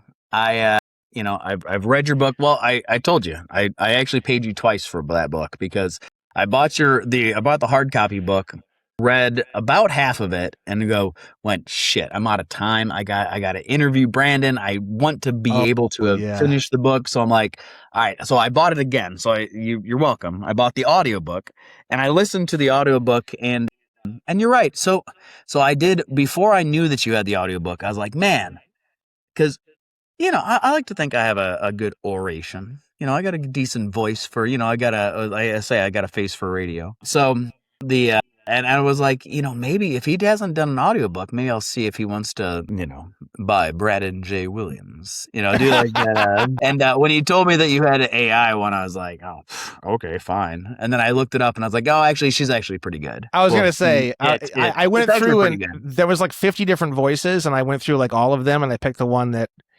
it's like 85% of what I would want. Like, it's like 15% away from ideal, but the amount of time it would take me to do it, yeah. But regardless, it was good. So I did listen to it, but my point is though that I've read and listened to the book, and that explanation right there really finally kind of helped the nugget go home, because I'm like right there, I'm like, I kind of get it, but what? And that that was, well, that's that not was even the much. biggest piece. That's the second biggest piece. The biggest piece is the Ninth Amendment. That's the biggest piece. The Ninth Amendment. So the first 8 amendments is what you could do this, you can do this, you can do this, you can do this. The Ninth Amendment is, and you could do literally everything else. Literally everything else. Driving. I don't have a driver's license because I have the Ninth Amendment. Non-whites don't have the Ninth Amendment, so they have to get a license. Fishing. I don't need a fishing license. In fact, I don't even qualify to get one. I have the Ninth Amendment. If I didn't have the Ninth Amendment, I would need to get a fishing license. Haircut license. If you don't have the Ninth Amendment, there's no specific enumerated amendment that allows you to work or cut hair, depending on how you want to look at the 14th Amendment. There's some of the wording in there like that. But part of the problem is also that no one defends themselves. No one takes the 14th Amendment and says, well, wait a second, I actually, I have the right to work and I have the right to own property, just like white people do. It says that right in the 14th Amendment. Why can't I do that? Like no one even defends themselves even using the 14th Amendment, let alone the 9th Amendment. No one's ever used the 9th Amendment.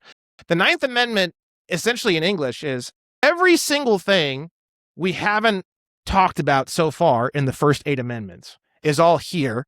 You just can't hurt anybody or lower anyone's standard of living. But if you want to do literally anything else, it is the sovereignty amendment. The 9th Amendment is literally the sovereignty amendment. And I went back and I found all the original talks of the founding fathers talking about the 9th Amendment and the original wording, and then they changed the wording and stuff like that. It's literally, I'm not kidding, the 9th Amendment is the sovereignty amendment, and the 9th Amendment is only available to white citizens of the states of the Union. A white person in Puerto Rico has no right to the 9th Amendment because Puerto Rico is not considered a state under the definition of the constitutional definition. It's a U.S. territory. So a white man in the Virgin Islands needs to fucking pack his shit up and move to a state because he has no 9th Amendment in the U.S. Virgin Islands. He has no 9th Amendment in Washington, D.C. He has no 9th Amendment in Guam, which is another U.S. territory. So these U.S. territories, and, you know, it's crazy, Alaska and Hawaii were U.S. territories for a while. If you were born the day before Hawaii became a state of the Union and you were white, you were born as a fucking U.S. citizen, not as a white citizen of Hawaii. If you were born the next day when it became a state of the Union, you were born a white citizen of Hawaii, not as a U.S. citizen. Because it was a U.S. territory. It wasn't. So in order to get the 9th Amendment, you have to be white and you have to be a citizen of a state of the Union that does not include any U.S. territory or insular possession. So it's the two things: white, state. Yeah. So let me ask you this. Actually, real quick, before I ask you this question, I'm going to go take a leak, and this is going to be a perfect spot for me. Do you need to go take a leak? Go take a leak. All right, let's do it. So, all right, we're gonna do a time in right here. All right. So kind of in reference to what we were just talking about, kind of combined with what we were talking about off air, because we stopped and took a leak. So the question I was going to ask right before we went to go take a leak is like, how much hate mail do you get because they hear you saying, well, white citizenship, and they immediately call you Hitler when you're just talking about the technical term. But hold on real quick before you get into it, 1 second. But then also intertwined with the question, because I think that it also comes with the same answer. Where do you think that it also then intertwines with what we were just talking about while we were on our piss break, as far as being able to talk about the subject and be able to eat crow and correct course when you find out you're wrong? You know what I mean? Because I feel like, you get what I'm saying? I feel like those two things are kind of combined. So when I first started writing my treatise on the word person on williamsandwilliamslawfirm.com, which is talking about a lot of this white and black stuff and all this, before that point, I wasn't talking about any of this. I started reading cases all through 2025. I started reading cases, every single case I can get my hands on. I started with every major case ever that's ever been involved with citizenship. Most of them are all in the 1800s. Most of them are all between Dred Scott versus Sanford and U.S. versus Cruikshank, that little time period, which is 1857 to 1873, 1876, right around in there. That's kind of like the main area where they were talking about citizenship, right? And the 14th Amendment and all this stuff. So when I first wrote the treatise on the word person, I thought all hell was going to break loose. I was pretty much bracing for massive impact. I'm in California. I thought I was going to have the ACLU in my door. I thought I was going to have picketers outside of my apartment complex. Like, I truly believed this was going to get ugly, right? Nothing. And when I say nothing, I mean literally nothing. I mean, the sovereignty space has always been mostly black guys because they're getting treated like shit all the time and they're getting arrested and all this kind of stuff, and they're trying to figure out. The sovereignty space has always been mostly black guys up until recently, up until all this stuff kind of started exploding, and after COVID and kind of all this stuff. Now you have like this huge. So up until MAGA started bleeding out, it was pretty much just all black guys. And then all of MAGA bleeding out was like a giant tsunami of white people into the sovereignty space. So the sovereignty space now is actually mostly ex-MAGA, white. And the black guys that were here, they're still here, but now they've become a very much smaller percentage of this space, right? Kind of a weird. And every time Trump does something to piss off his audience, they just pour into this space. It's like a fucking tsunami. It's like, oh, Trump must have done something. Like literally, it's like that. Like when my numbers go, I'm like, all right, well, so Trump must have done something, pissed somebody off, because that's most of what the sovereignty space is. The MAGA people leaving MAGA, and they're like done. They're like, fuck this, fuck politics. Well, it's very similar to the libertarian fuck the left, fuck Israel. It's like that's where they come into my space. Yeah. Well, and I feel like that's, and I feel like the sovereignty space and like the libertarian, like the big L libertarian. I'm not talking like the ideology, right? Yeah. I'm talking like there's a lot of parallels there. You know, I think I referenced when you popped in for a special special guest visit when I was talking to the Nebraska candidate. Yeah. Which was fun. That was a good little time. That was a nice little like I didn't want to say anything. I'm like, am I taking over this dude's like fucking show? Like, what is happening? No, he was pretty chill, dude. He was a chill dude. He was a good guy. I just didn't want to like say anything because it's like he's the guest. Like, let him, you know. Yeah, well, yeah. Well, and again, you're like sitting here like, wait, who are we? What? Who are you? Oh, you're running for Nebraska. Oh, yeah, like, yeah. It was so totally no preparation whatsoever. Well, and you were messaging me during my interview with the guy, and so I was only like I was listening to him, and like I was doing this, and in the meantime, I'm kind of halfway looking. I'm like, what's Brandon saying? He needs the link, and I'm like, I thought maybe you were putting it in the calendar. So you were like, hey, I need the Riverside link like right now. And I'm like, yeah, okay, hold on. And I sent it because I thought that you were dropping it in the calendar. So I thought like, hey, I'm doing some shit right now. Like, give me the link. And I was like, oh yeah, I can do that real quick. So I was able to multi-function, and then you pop in and immediately I'm like, he's a week early. Wrong day. Yeah. But it was fine. It was good. But my point it was all right. Yeah, it was fun time. Listen, that's the nice part about this. Like isn't. But to answer your question, I was waiting for the impact. Waiting. And then I started to get kind of irritated. I'm like, is anybody even seeing what I'm fucking doing? Like, where's the impact? Right. So then I started posting a lot of really crazy fucking racial shit on social media on purpose. As one does. I was like, is anybody fucking listening to me? Are you seeing what's fucking coming out of my research right now? This is fucking, black people are fucked. Like, has anybody noticed? You know, blah, blah, blah. And that's when I had like lots of black guys coming on and being like, I heard that. Sorry, good. There's this whole massive contingency in the black community of we're the original indigenous Indians, essentially. And we have more of a right to be here than the white people, and they came here and they colonized. And that's like all I see all the time. And I don't know where that shit's coming from, but basically like the black community in the sovereignty space now is doing this whole like, we're actually the real Indians, which to me is just completely fucking crazy, right? So that's kind of, so ever since I started doing all this white-black stuff, the black guys have left my platform, and now they're all involved in this, like, we're the original Indian thing, and we're the indigenous here in America, and we deserve to be here, which is literally never going to happen, and it's never going to get into the courts, and it's like no one's ever going to, that's never going to do anything for anybody. Well, it's a complete fucking waste of time. What's the, like, play devil's advocate? What's the thought process with that? Because I mean, we know historically how they came here, and again, you can sit. That's not to say that slavery is like, I'm not pro slavery by any stretch of the imagination, right? I think, again, anybody that knows me knows there's nothing racial whatsoever with this show. I think what it is it's some kind of product of like total utter desperation, because my platform has basically shut the door on them completely. And it's not my platform. It's just my research has gone to such an incredible level where you're reading this stuff and you're like, dude, like Brandon's hit this thing from like 400 different angles. Like there's not even any way to like get around this stuff. It's so prevalent. And they just wake up and they just realize like they're totally fucked. But like the black guys, they have two totally different reactions. One reaction is they freak out because they're completely fucked.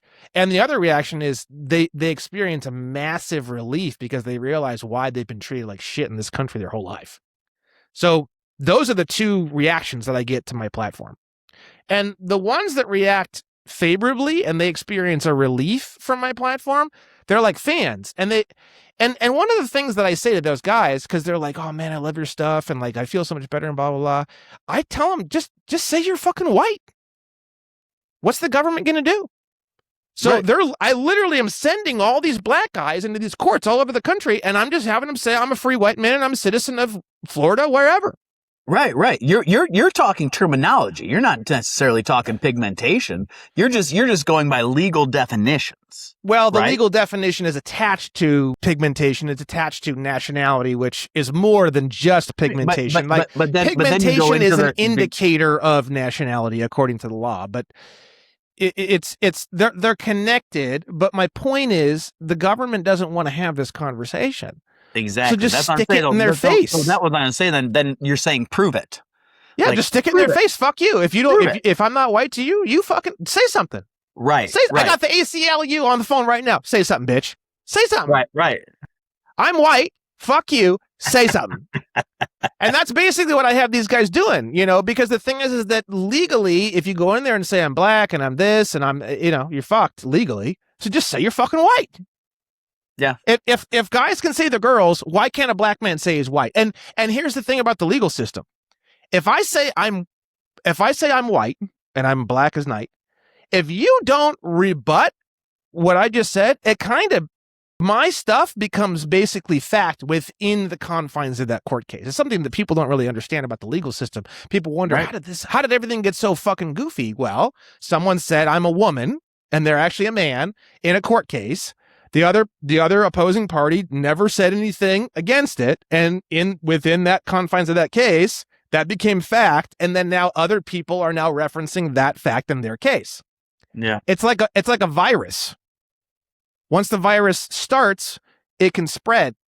So the thing is fuck it. If you say you're white and they never fucking say anything about it because they're too nervous about the left and liberal and ACLU and all this stuff, and they try to dance around it and they never clarify it or go against it, you're fucking white legally. Yeah. See, and so I got my notes. So, because while I was listening to it, I threw some stuff down. So like, part 3, one of the things that they do, they talk about the allegiance to a nation, so I kind of wrote on there because I know that there's a couple of different schools of thoughts within the kind of anti-government or like, anarchy-ish type, stage. So yours is very built on a legal platform. How does that coincide then? Because obviously there's other people that say, well, I shouldn't have to be, to pledge this allegiance. And obviously that's the basis for what you are kind of, not kind of, but presenting, right? Yeah. So, that's kind of, America in its most basic form, minus the 14th Amendment, is pretty much, the word anarchy is such a funny word. So it's a very, very, very, very simple, small, skeletal legal structure that's based entirely on self-governance. America is the first successful experiment in self-governance. Right. So the way that it works is you have white citizens, because there's no other citizens that are possible. They're citizens of their respective state. They can only be charged by way of a grand jury of their peers, so other white citizens of their particular state. So in your case, it'd be Indiana. In my case, it'd be California. They have the 9th Amendment. They can do whatever they want. There's no such thing as driver's licenses. There's no such thing as inflation because it's gold. No state shall make anything but gold and silver coin a tender in payment of debt as per Article 1, Section 10 of the Constitution. There's no taxation has to be apportioned. So it would be an apportioned tax, and the tax, in order to be constitutional, would have to be in gold and silver coins only. So there wouldn't be Federal Reserve notes, don't exist, checks don't exist. All these things are gone, right? There's no such thing as credit. There's no such thing as credit scores. All that's gone, right? So the system is like very close actually to an anarchy, because if someone doesn't commit a criminal act and harm another person, it is essentially an anarchy up to that point. If you really think about it, there's nothing. There's a local sleepy sheriff, one guy, and he goes after, criminals that harm people, which is like nobody, basically. just like you see in the old Wild West films. The old Wild West films do a great job of depicting what America really is. So if we didn't have the grand juries, we wouldn't. The whole point of the grand jury system is so that all the citizens can exert power and influence to control their environment. And the Sixth Amendment says that the grand juries have to be within the local area of where the infraction took place. The Sixth Amendment was never, that portion of the Sixth Amendment was never incorporated. So 14th Amendment per sons don't have that right, but the white citizens of the state do. And the whole point of that is, it's like, if some dude robs the saloon in bumfuck, even here in LA, every single different area is a tiny little town almost, right? So in Glendale here, in Glendale, if you go and rob, if you rob a liquor store, you're going to get a pool of U.S. citizens from all over the place. U.S. citizens from El Monte, U.S. citizens from the Valley, U.S. citizens from downtown LA. I would not. I would get citizens, white state citizens of California, and they have to be basically from this local area of Glendale. The whole point of that is that we're allowed to control our own spheres. We're allowed to control our own zones. Does that make sense? Yeah. Yeah. And so the thing is that if nothing happens, if no one hurts anyone or robs anyone or whatever, then there's no grand juries. It's basically sort of like an anarchy. But the system of America is a system where everyone's totally free, everyone self-governs until someone hurts somebody. Now, the other thing about the old system, that it was notoriously violent. And the reason why is because this is where your children sleep. This is where your wife sleeps. Yes. So if somebody's running around raping people in town, your wife's right down the street.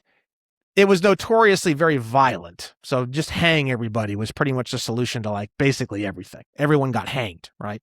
So that's, but I'll tell you right now, you start hanging people and you got dead bodies hanging off the light post. Well, all of a sudden you don't have robberies and rapes locally. I mean, it's kind of magic how that happens, right? So the thing is that the American system before the 14th Amendment is pretty much the closest thing you can get to an anarchy. The problem with anarchy is it leaves the door open for like a roving Mad Max. Like I can get together like 50 hoodlums and just like take over a zone, and there's like nothing anybody can do about it. You get 100 guys together and you put some guns in their hands and they can just kind of ride in. The whole point, because the whole point of anarchy is that you don't have, you wouldn't have that because you would still have a group of people there defending yourself. That's not to say, so when you immediately think anarchy, a lot of people think, all right, well, we have, they think of the grand anarchy statement, right? All right, well, if we don't have any laws, well, everyone's going to act like fools. Well, we don't act like fools now, and I don't have any trust in the law. As a whole, like you just got done saying, like the government as a whole, as long as you're not doing anything, so to speak, of course then you can get into the weeds and say, well, the government keeps creating laws. I mean, you and I probably break laws every day and we don't even realize we're breaking them, right? Well, that's all under the 14th Amendment. That's my point, though. Yeah. That's because of the 14th. So for example, the California Penal Code, that's all based off of a charging instrument, which would be an information, or it's via a grand jury indictment of U.S. citizens. You can't do any of that on me. So all the stuff that they pass and all of the structure and the California Penal Code and all the stuff they do with that has absolutely no application to me at all whatsoever. If they tried to, let's say they took the California Penal Code and they said, as per Section 3, subsection 4, like, for example, under the Business and Professions Code, it says that if you practice law without a license in California, statutorily, you can be arrested and all this stuff. Why do you think I have a fucking law firm and I'm going around every day talking about how I practice law without a license, and I have entire templates online about how to practice law without a license, and no one's ever fucking knocked on my door? The reason why is because if they charged me with that, there's only two ways they can charge me with it. They could charge me via a grand jury indictment of U.S. citizens, or they could charge me via an information. If they charged me with either one of those instruments, I would immediately write a motion to dismiss, and I would say Hurtado versus California has absolutely No application to me whatsoever. I have no nexus into the 14th Amendment at all. I never have. I was born a white citizen of Indiana, not as a 14th Amendment U.S. citizen. And then I changed my domicile several years ago, and I've been in California ever since. I'm a white citizen of California. I have the full Fifth Amendment and the full Sixth Amendment. I have nothing to do with the incorporation doctrine or Hurtado versus California at all whatsoever. So the charging instruments are completely invalid. So once the charging instruments have been destroyed, that there's no case. So the case would be dismissed. Right. So the motion to dismiss would say charging instrument. What is the charging instrument? It would go over Hurtado versus California. It would explain where I was born, and then I would sign under penalty of perjury because you want it to be like evidence. So you would sign under penalty of perjury. I swear that I was born in Indiana. I am white, and I'm now a citizen of California, and I have absolutely no nexus into the 14th Amendment whatsoever. And I don't have a driver's license. I don't have anything. So the driver's license is what they often use to prove that you're a 14th Amendment citizen. I don't even qualify to get a driver's license, so I don't have one. So there's not even any contract they could use and stick in the case and say he's wrong. He does have a nexus into the 14th Amendment because I've eliminated all of them. I have no nexus into the 14th Amendment whatsoever. So thus, I have no nexus into Hurtado versus California. So thus, all these charging instruments, I wouldn't even talk about the merits of the case. Oh, he's got guns. I wouldn't even say the word guns. The word guns, if they hit me with a gun charge, it wouldn't even be in my entire motion. Wouldn't be about, not one word about guns. It's totally irrelevant. They could do guns. They could do this. They could do trafficking this. They could do drugs. They could do anything they want. I literally wouldn't even mention any of it in my motion to dismiss. It's all irrelevant. It's just the charging instrument. That's all I'd be talking about. Yeah. So with all of that said, the practical side of this, right? What's the what's your not a success rate, because I guess that's not really the proper terminology for it, but as far as other people that have taken on what you've said and applied it practically, what's the what sort of feedback have you gotten from people on that? That's a really difficult question to answer for so many reasons. First off, the research constantly is getting better and cleaner. Like even 6 months ago, I wasn't able to explain this stuff as well. It was probably 20% as good as it is now. And we're continuing to move that forward. And then I have templates that I write. So then on top of that, you also have a lot of people who will take my stuff and they'll take someone else's stuff and someone else's stuff and someone else's stuff. They'll mix it all together. They'll go in, they get destroyed. And then they come back to me and said, Brandon, your stuff didn't work. And then it's like, okay, the first question I always have to ask, and I know better now. At first, I didn't know better. Give me the exact documents that you filed into the case. Give me exact audio. I can't, if you come to me and you want to tell me what happened, I'm not doing it. Fuck you. I need audio, ideally video and audio of the courtroom. Second would be audio. Third would be a legal transcript from a court reporter. If it can't get me any of that, then go fuck yourself. I don't want to hear it. Because the amount of times I've heard what the story was, and then I find out later from a body cam footage or whatever that it was completely different, because there's so many emotions involved. People just, they can't remember. They think they can, and they say all this stuff. And then I watch the body cam. I'm like, oh my God, this is nothing like how the guy told me this thing went down, right? So if I can't get a good piece that shows me the scene in a way that I can actually evaluate in a direct way without all the emotion and all the fucking stories, I can't do anything. So sometimes I just can't figure out what's going on because I don't have any of that. Sometimes I get told, oh, I put your stuff in there, Brandon. I put your stuff in there and it didn't work. And then I get it. And it's like, what the fuck is this? This isn't my document. This is like a butchered, weird acid-filled version of my fucking document. This is trash. And then I find out they went in there and orally said something completely. So it's a very difficult zone to try to evaluate. So I made rules. If you submit to me, I'm willing to receive submissions. I need body cam footage. I need all the original documentation. I need it organized in a way where I can easily, rapidly click through, like a shared Dropbox folder or a Drive folder, something like that. I can't be hunting around trying to find things. They send me like 2 random filings, one from this date and one from this date, and there's like 15 filings in between. What do I do, Brandon? It's like, bro, no. That's not how we're going to do this, right? So if I can get body cam footage and I can get documentation, I can give an evaluation. I can say this is what you did, this is what you didn't do, right? But the people who fly very closely to what I teach, typically what they experience is the same thing that I experience in the courtroom, which is that nobody wants to talk about this shit. The court doesn't want to talk about it. The attorneys don't want to talk about it. The closer you get to the hot shit, the more everyone becomes really weird, really quiet, and they just want to get the fuck away from you as fast as possible. That's honestly not what I was expecting. That's actually what actually happens. That's not surprising, though. Because the same thing happens with a lot of us that are involved in like, libertarian adjacent type shit. You know what I mean? When you start talking about what the rights the government actually has to, over your body, over what you're doing, over your taxes, over this, over that.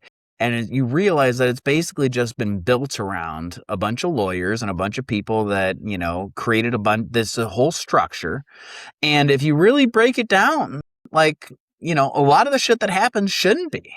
Yeah, that's correct. Like if you go by the actual Constitution, you go by the documents, and it's like, and if people start actually following up with that shit, I mean, there's no reason why our government should be functioning the manner that it is. It's insane, and it is insane. It's insane that we're using Federal Reserve notes. Yeah. Well, there's that. We're not even supposed to be doing that. Yeah, I don't even know, man. I don't even like you look at like what do we do? Because I look at it. Listen, I got a 17-year-old and I got a 15-year-old, and I do the main reason I got dragged back into doing this type of shit is because I didn't know. I was like, man, like there's a lot of stuff going on. I don't know what I can do that to make my kids end up in a better position, right? Yeah. And, you have an entire generation of people, and everyone kind of gives me a shit because I shit all over the boomers all the time. But you know what, man? They deserve it. Mostly they deserve it. You have the first generation really of all time that just really boomers into Gen Z a little bit, that really just kept voting themselves more money on the backs of their children and grandchildren. And now you have a bunch of people that all are relying, all of their retirements are all tied to property values. And so the property values that you need to be lower so that, not that the government should do anything exponentially to make them lower, but they should, by definition, by the way that the market should work, if it was an actual free market, let's put it that way, then you would have sellings that would lead to buyings that would lead to sellings. But everybody, instead, the government said, put all your retirement in property. This is what you're going to do. Tie it all to this in your 401k. Well, of course the market keeps going up. Everyone pumps money into their 401ks. Everybody pumps money into into all that. And then you have everybody just squatting on the property, because that is what all of their entire loans are tied around. Everything is tied around their ability to have property. And now, mind you, I'm all for that. I mean, honestly, the property is the whole point of being a libertarian. Your body is your property. This is my property. You want to own property, right?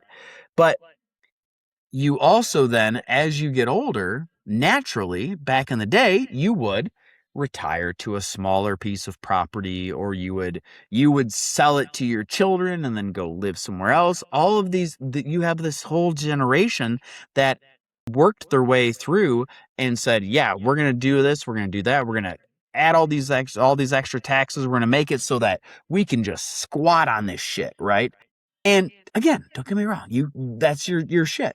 But normally you would have seen generations before kind of move through, right? They would find a way, everybody, but you don't have that ability now, right? So you have, so you've got a couple of different schools of thoughts out there. You've got, all right, we try to bring it back to an older day, prior to where we're at, 2026, earlier, we want to move things back, right? Or you cut bait and you restart and you do a whole new, system of government. Well, yeah, that's so. So I have two major arms on my platform. The one arm is the citizenship stuff, which is mostly covered in my book, and then also in my treatise on the word person. So obviously, you're more familiar with that. But I have a whole nother arm, which is the financial arm. Okay. And what I have discovered and what we kind of dig through is Federal Reserve notes are not legally money at all. They're what's called negotiable instruments. Yeah. They're essentially securities. And it's basically the way the security is set up is the two parties, it's a promissory note, and there's two parties on it. One party is Congress, or they call it United States, but that's in reference to the District of Columbia. And then the other party is the Federal Reserve. And that's how these things are created and printed, right? So when you understand how negotiable instruments work, you understand that the whole financial system is just total bullshit. Like, for example, you can actually pay a bill with a bill, and bills actually have the same value in law as notes. So legally, you could take your phone bill, go and buy dinner with it, and if the restaurant won't take your dinner bill as payment on your dinner, you can sue them and you'll win, because the commercial code says they can't do that. They have to actually accept your phone bill as payment on the dinner. And has somebody done this? That we're doing some stuff on that. That's what a lot of my litigation is. If you want to see, like, if you want to go into like a lot of my dockets, they're all free to access on my website. That's what all my litigation's about.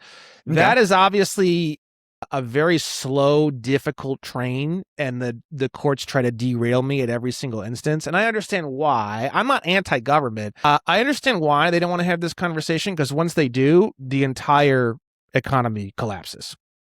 I am going to be the guy to basically collapse the entire economy. And the reason why is because we're supposed to be using gold and silver coins as per Article 1, Section 10 of the Constitution. And the only reason why we're not is because everyone is acting as though they are Negroes under the 14th Amendment. So the thing is that that's all horseshit. I don't care what anyone says. It's complete horseshit. Taxes are horseshit. Federal Reserve notes are horseshit. Bills are horseshit. It's all complete horseshit, because literally any security can be issued to anyone to pay anything, and you can even manufacture your own promissory notes from scratch and issue them, and there's literally no law that says that they can prevent you from doing that. There's no law at all. In fact, there's a law in the commercial code. It's the state's version of UCC 3-603B, says that if you issue a note or draft and they refuse it, it still discharges whatever amount you tried to pay them. So legally, if I try to hand you a $20 note that I just manufactured on a piece of paper and you say no, legally I still paid you $20 and I could sue you and still get whatever it is I was trying to buy for $20. So the financial system is completely fucking insane. The bankers are psychotic. And there is no such thing as inflation. It doesn't even really exist in reality, because every single individual person has the ability to literally just manufacture all the currency they want. But the thing is that the real issue is that it's not unconstitutional for U.S. citizens, 14th Amendment citizens, to use negotiable instruments in the way that we're using them, right? The way that they were able to get around Article 1, Section 10, no state shall make anything but gold and silver coin a tender and payment of debt, is it's all attached to the District of Columbia, and the District of Columbia is not a state as per the constitutional definition. Right. There was a series of cases called the legal tender cases in 1870, and that's basically the entire legal tender cases in a nutshell, right? So the thing is that U.S. citizens or 14th Amendment citizens are attached directly to the District of Columbia. White citizens of the state are attached directly to the state. So, like, for example, me as a white citizen of California, technically it's unconstitutional for me to pay any debt in anything besides gold and silver coin. And that's why we have the sole proprietorship.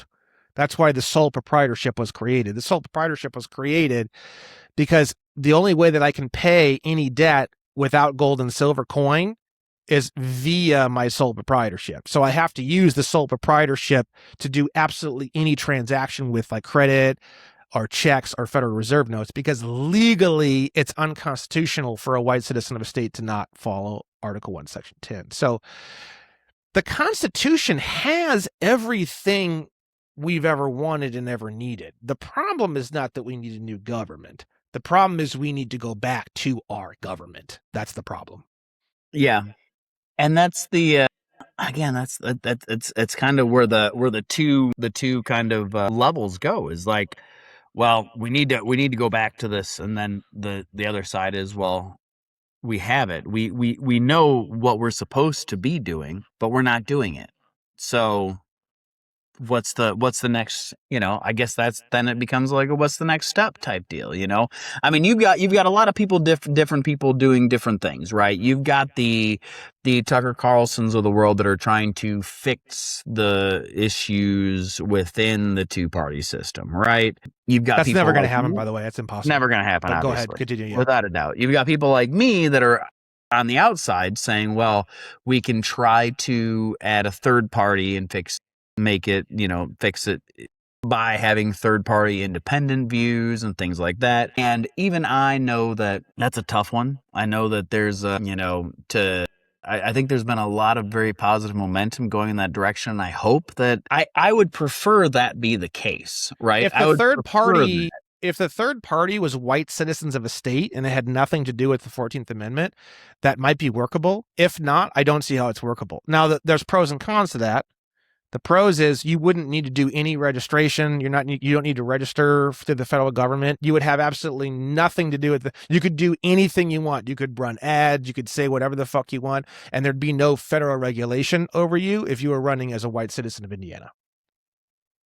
Because all those regulations are all, again, via information or via grand jury of a U.S. citizen. So it's got nothing to do with you. They can't charge you with anything. They have no charging instruments of which they can use on you. Yeah. But it's not just that though. Like you would have to, as far as getting through the cuz it's not just having the ability to do it. But you still have to be able to operate within those confines, right? You still have to get money for a campaign, right? You still have to be able to get, you still have to win, not just talking about whether or not you're a sovereign citizen or not, but also talking about like creating a valid third political party that can come in and challenge for that, right? Like in that respect. The problem is I you'd still be on that 14th Amendment plane. That's the whole in my world. That's the whole issue. So if you just yank my whole platform in like literally just a few words is just yank the 14th because if even all this negotiable instrument stuff that I do that people find so fascinating, in fact, it's probably the number one thing on my platform people love is all the crazy financial negotiable instrument stuff and all my litigation and everything. If you yank the 14th Amendment, that's all gone. All of it. You can't do any of that crazy shit anymore. You can't print your own money. You can't open up your own bank and print your own money. You can't turn a bill into a check. We're doing that. We're doing that all the time. We pay bills using bills. We do all sorts of, all that shit doesn't work anymore because we go back to gold and silver coin. Yeah. You can't, there's no tricks with gold and silver coin, but there's also no inflation. So people like to reminisce about the buying power in 1950. How about the buying power of 1890? That's gold and silver coin. Yeah. You literally wash cars 20 hours a week and you're buying a house in like 4 months. That's gold and silver coin. That's the whole reason why it's in the fucking Constitution. So the thing is that if we go back to gold and silver coins, there's literally no inflation. Inflation's impossible, and you can buy a house working 20 hours a week for 4 months. So what's the next step for you, brother? Well, actually, you know what? Before I actually ask that question, I had one question that I had up here. So, and I know you're not bashful about it. Your past, and your involvement in Scientology. Yeah. So what part of your life, what's the overlap with that? Is there any overlap? Does your Scientology religion have any sort of overlap with your current work? You know what I mean? Like what's the association in your mind?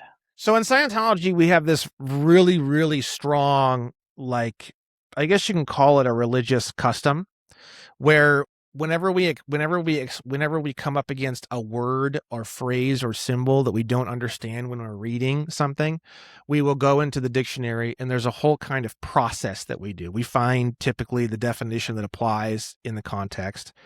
We then use that particular definition in a bunch of sentences to try to gain what we call a conceptual understanding.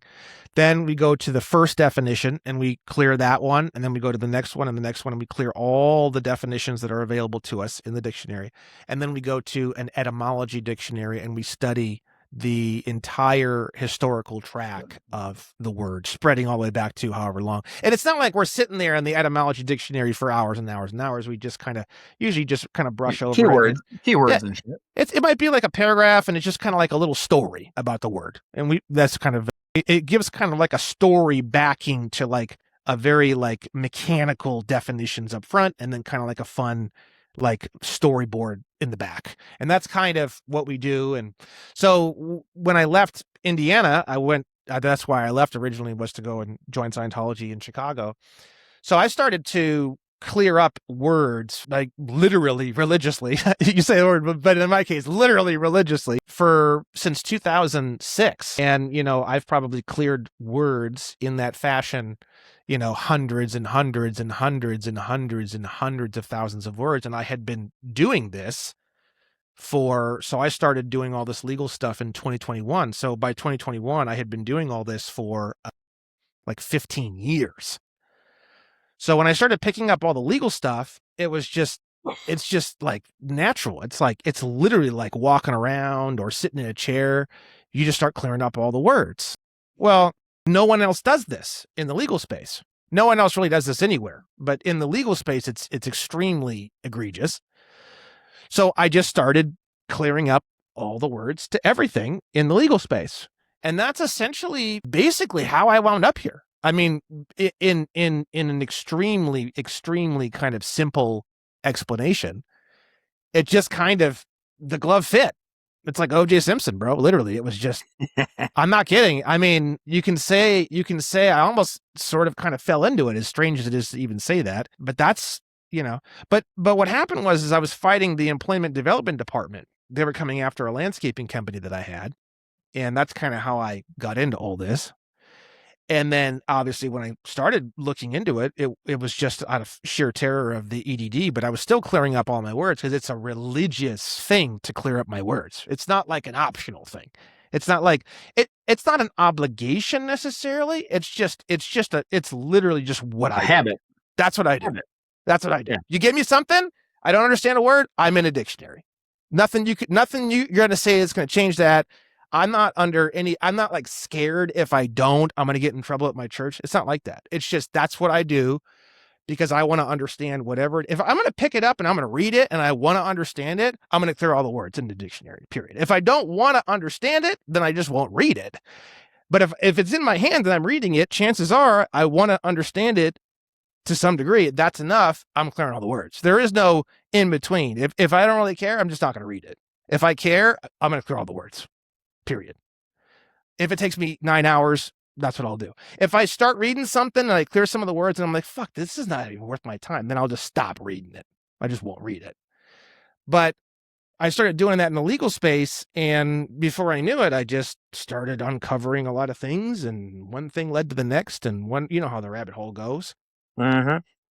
And yeah, and then I just got more interested and more interested and more interested. And then I left my day job in 2023 because I just couldn't even be there anymore. I was just doing legal research on my phone under the table the whole time I was there. What was your day job back then?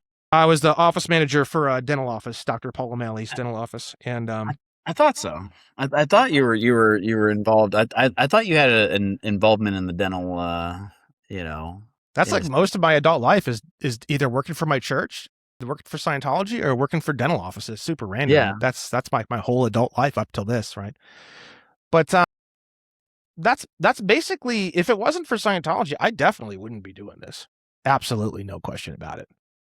Because I had 15 years of build up to do this. And so when I started doing it, it was like, this is easy. Everyone thought I was like, well, how the fuck are you doing this? How is this fucking easy? Easy? What the fuck? How are you doing this? It's like, well, I've been doing this for 15 years, bro. Like, because of my religion. So I know it's kind of a weird story because it's like not really a story you're going to hear anybody talk about like in this way. It's like the craziest fucking thing. Scientology and then legal. Like, what the fuck? But that's, yeah, it just fucking literally just, it was like that, bro. Yeah. Well, I mean, it makes sense in the way you just described it, right? Like if if you're, one of the things that we just said earlier was like habit. You make it a part of your habit. I mean, any religion makes it a part of your habit, right? That's what you're supposed to do. You're supposed to make your religion your habit. This is what you do. You pray to your God, whatever it is, and all that. Now, I will say, like, are you still involved in all the Scientology stuff with this? Like, how do they feel about you being as involved in this? Like, is They're, there they're, any friction? yeah, I mean, it's pretty much everyone in my life to some degree or another when I started doing this kind of backed away. It's not just my friends in the church, but it's like literally everybody. It was kind of a very depressing side effect of getting involved in all of this, right? So yeah, there's all sorts of people and everything, and there's just been this sort of like, let's just step away from each other for a little bit while you do this or whatever. So yeah, I haven't really been involved necessarily much since I started doing this, but the thing is that that's not I just need to win a case. I just need to get better at this. I just need to master this and show that this is like a real thing. Because Yeah. the problem with what I do is that people just don't think it's real, and there is a massive, massive, massive graveyard of people who have walked this path. I mean, literally, that's all there is. There has never really been anyone to really walk this path and not wind up in the graveyard to some degree or another. It's literally like Death Valley, essentially, this whole sovereignty thing, right? So I just wanted to make it work. I was willing to do whatever it took to make it work. And then as I learned more, about our native state in America is sovereign. We are. So the Ninth Amendment is sovereignty. Like when you read what Roger B. Taney says about what citizenship is before the 14th Amendment in the Dred Scott versus Sanford case, he says that each citizen forms the sovereignty. He literally says that. Each citizen is a member of the sovereignty, and he's talking about the Magna Carta. So what America is in its most basic essence is you have like California, which is a state, and then you have the sovereignty is all of the citizens. And it's literally what Roger B. Taney says in the Dred Scott versus Sanford case. And the only way that any of those members of the sovereignty can get prosecuted is via the Fifth Amendment, a grand jury of his peers, which is other members of the sovereignty. So the Magna Carta, you have a king, and then you have all the subjects. The Magna Carta made everybody kings. Everybody's a king. And that's what Roger B. Taney's talking about in the Dred Scott versus Sanford case. You also see Samuel Freeman Miller talk about it in the Slaughterhouse case. It talks about the Magna Carta. Magna Carta was talked about a lot in our court system back in the 1800s. You haven't heard hardly anything about it since the 1800s. That's because under the 14th Amendment, there is no Magna Carta. There is no sovereignty. You're a bitch. You're a Negro. You're just as enslaved as Dred Scott was in the heart of fucking 1855. So the thing is that this whole sovereign citizen thing, it's kind of like you have to be willing to endure a tremendous amount of failure, pain, and I guess you could say loneliness. I don't functionally you'd think I'd be very lonely, but I'm actually probably less lonely than I've ever been in my entire life. It's kind of a weird thing to even talk about, because if you were to look at my life, you'd be like, wow, that's a very lonely life. But I don't think I've ever felt so not lonely as I do now. So it's kind of a, Content.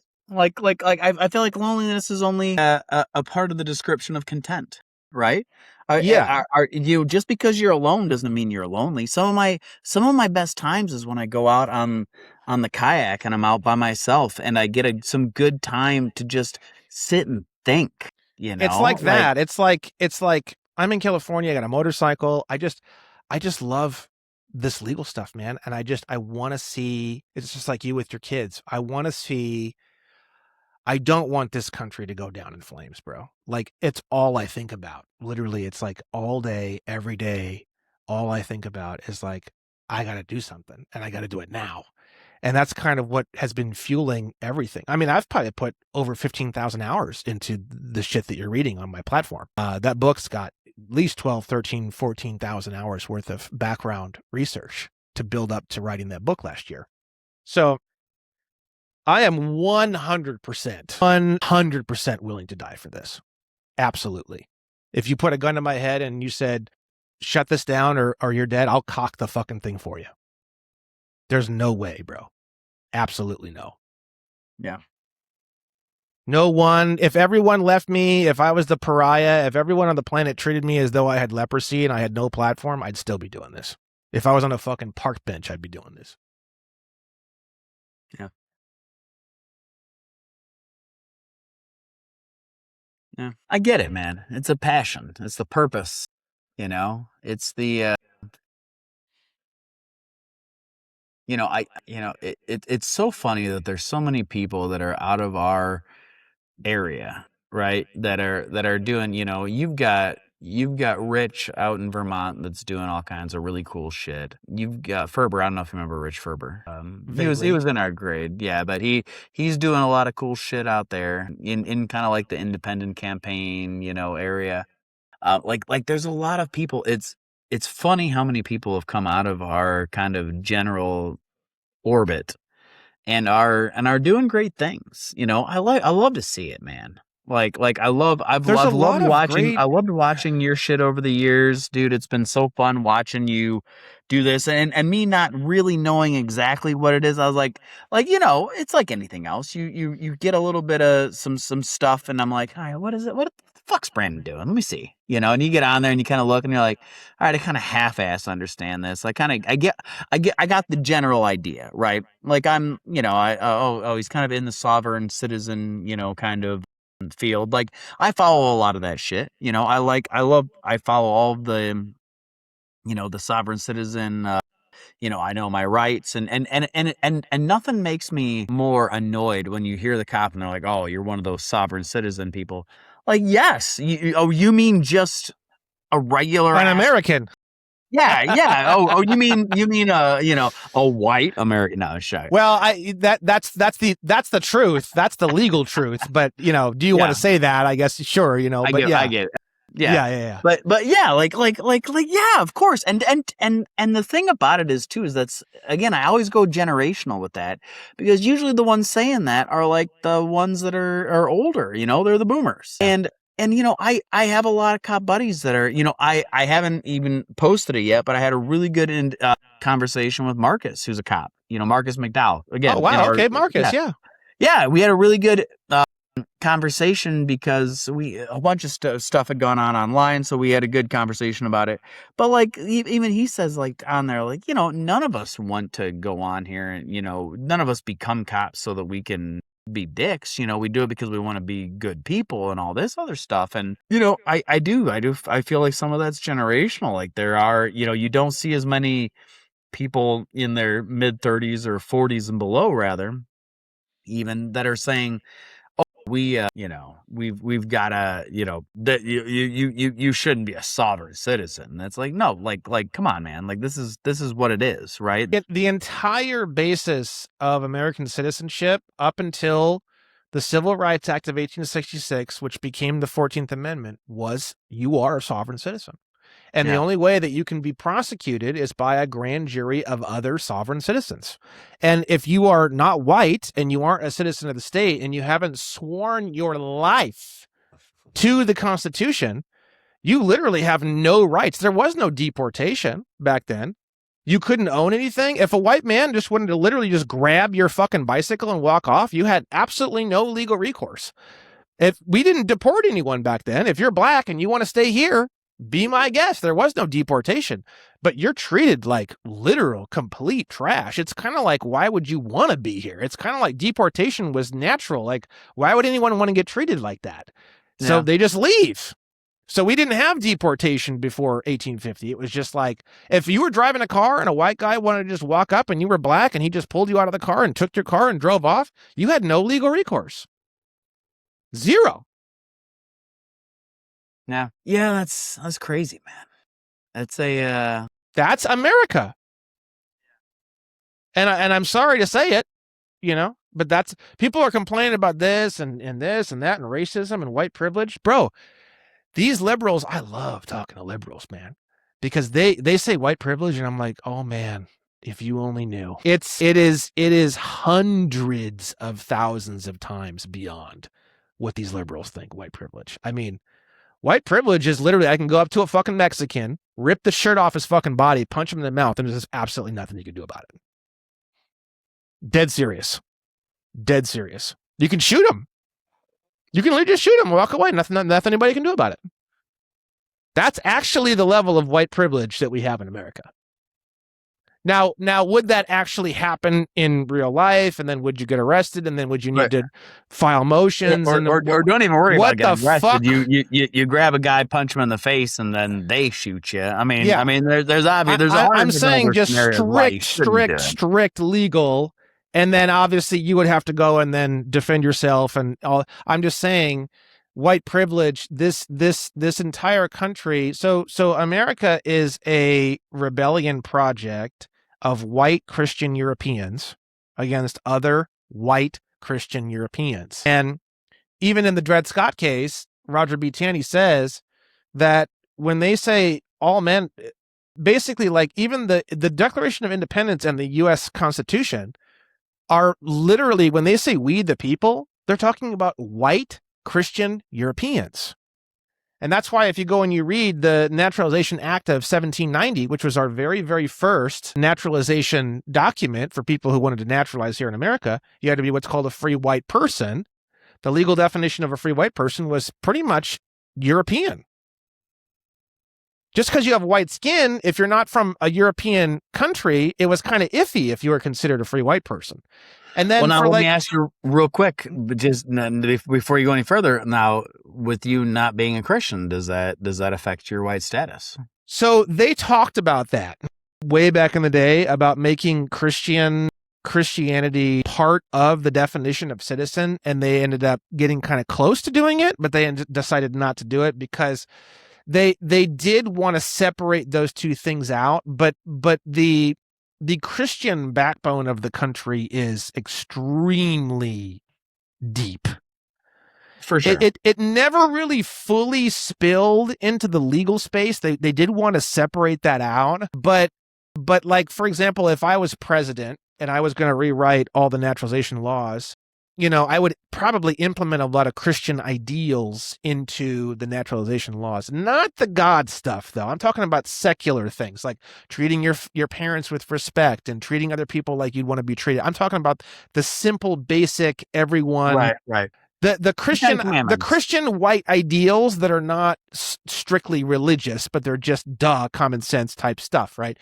That kind of stuff, I feel like it does need to get more directly implemented. The problem is that every culture that's ever tried to do that in the past, they wind up accelerating that, and then it just becomes a fucking Christian state in 10 seconds. It becomes fascism. So it's just a difficult, so I think that's probably why they decided to just not include that at all. But the Christian roots of this country are extremely, I mean, all of Europe is that's, so we are European. Like, I'm not kidding, bro. When you understand all this information, America is just European Union number 2. Literally. Yeah. It's just European. It's just EU 2. Yeah.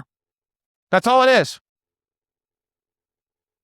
It's EU 2, but we said fuck EU 1. EU 1 can go fuck themselves. Yeah.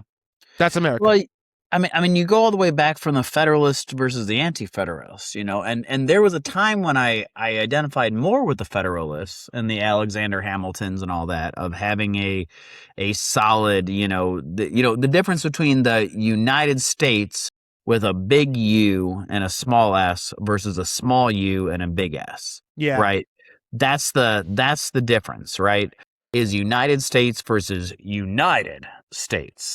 And, you know, when I was first getting involved and I went to school and did all of them, I got my, degree, and I got a double bachelor's, one in marketing and public relations, one in political science, and the political science degree I could wipe my ass with. But yeah, but it does, you do learn a lot, right? So, and now mind you, that was however many years ago, so I've probably forgotten. I've probably learned more in practical knowledge than that I've actually forgotten from those courses. But some, there's stuff that sticks, and I know that was kind of the difference between the Federalists versus the Anti-Federalists. And at the time when I was younger, I definitely identified in more in the Federalist camp. But as I've gotten older, I'm like, no, the Anti-Federalists were fucking right.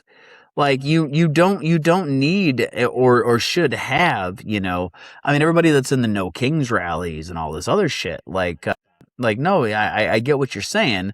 I mean, we don't have a king. That's not what we have. But we have a executive branch that has been continuously just been unchecked, right? And that's not what you should have. Listen, there's a big difference between the people that are in my community versus your community. We're several time zones away. You're sitting here, I can see the sun setting in your face. It's been dark here for a minute, you know, Yeah. listen, it's a different culture, and we shouldn't have the same people lording over the same places, right? It should be a much more localized government. You know better about what should happen in your community versus what's happening in my community, and vice fucking versa, right? And the And that should original affect funding. That should affect everything. The original was like that. It started at the most Yes. powerful was at the very local, like the courthouse right down the street. And then it went up, up, up, up, up, and it reduced in power as you went up. But then when the 14th Amendment came, that's when that flip started to occur. And within probably 50 years of the 14th Amendment, that flip had occurred, and it's only gotten worse since then. Yeah. But I'm telling you, it's just because of the 14th Amendment. That's it. You yank that sucker, bro. Every single thing you have ever complained about this country comes crashing down within 24 hours. Have you been, I know you've been looking at doing different things litigation wise. I know we already kind of covered that a little bit earlier, but have you brought on anybody that is, I know you've kind of talked about the Williams and Williams, lawyer section, practicing law without, law degrees, whatever. Have you had anybody that has kind of opined and worked with you guys that does have has passed the bar, so to speak, that has wanted to get involved or not? I would never. Not yet. Are you in the process? I mean, I've probably had some. No, I've had some people probably reach out, and I just no way. Not interested. I don't know what this is. No, you were looking for. Well, I don't. Just to get different ideas. You know what I mean? Just to, like we were talking earlier, like things like. I guess that would be my thought process. Is all right. Well, let's take the gloves off. Let's figure it out. Let's do it. Let's have it out. I guess that's my.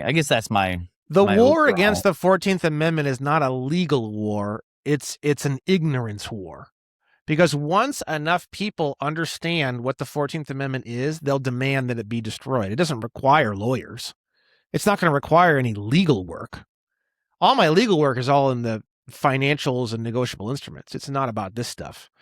Yeah. The problem with the 14th Amendment is just tremendous levels of ignorance. No one even knows. Everyone thinks that they're a citizen under the 14th Amendment, and you're just simply not. If I said I was a citizen under the 14th Amendment, it would literally be, if I said it under penalty of perjury, it would be a felony, and I should go to prison. I think for someone like me, it really should be treason, and I should literally be hung from a fucking light pole. That's kind of where I'm at. But I don't say that about everyone, because I understand it takes some time to understand this information and stuff. So it's like, but anyone who really truly understands this information, if they go around and they tell anyone that they're a citizen of the United States, they should just be strung up. I'm sorry. That's just unacceptable. Well, I was going to say, when you talked about being hung, I was going to say, I heard you already were. Like a horse, bro. But yeah, I mean, as you get deeper in, like, for example, getting a driver's license for someone like me, that's treason. Absolutely. That is absolutely 100% treason to my country. And I should be killed. That should be the punishment. Now, obviously, someone who's brand new and they've got a family and they're kind of scared and I'm not saying that for everybody. I'm just saying once you go down this path far enough and you really start to see the big picture and you kind of see where the country's going and you kind of just see everything, this stuff becomes more serious and it becomes more. The reason why I'm so people, how are you so confident? How are you so confident? Because it's just total certainty, bro. Like if I got a driver's license, I'd put the gun in my own mouth and pull the trigger. Like that's what my sentence should be. That is the correct sentence for that action. If I said fuck the U.S. Constitution, or if I tried to undermine the U.S. Constitution, or if I tried to undermine, legally, my obligations are the 1849 Constitution of California and the U.S. Constitution. But as far as I'm concerned, even if I tried to undermine Indiana's Constitution, even if I tried to undermine Florida's Constitution, Texas's Constitution, New York Constitution, I truly feel that I should be killed. Yeah. 100%.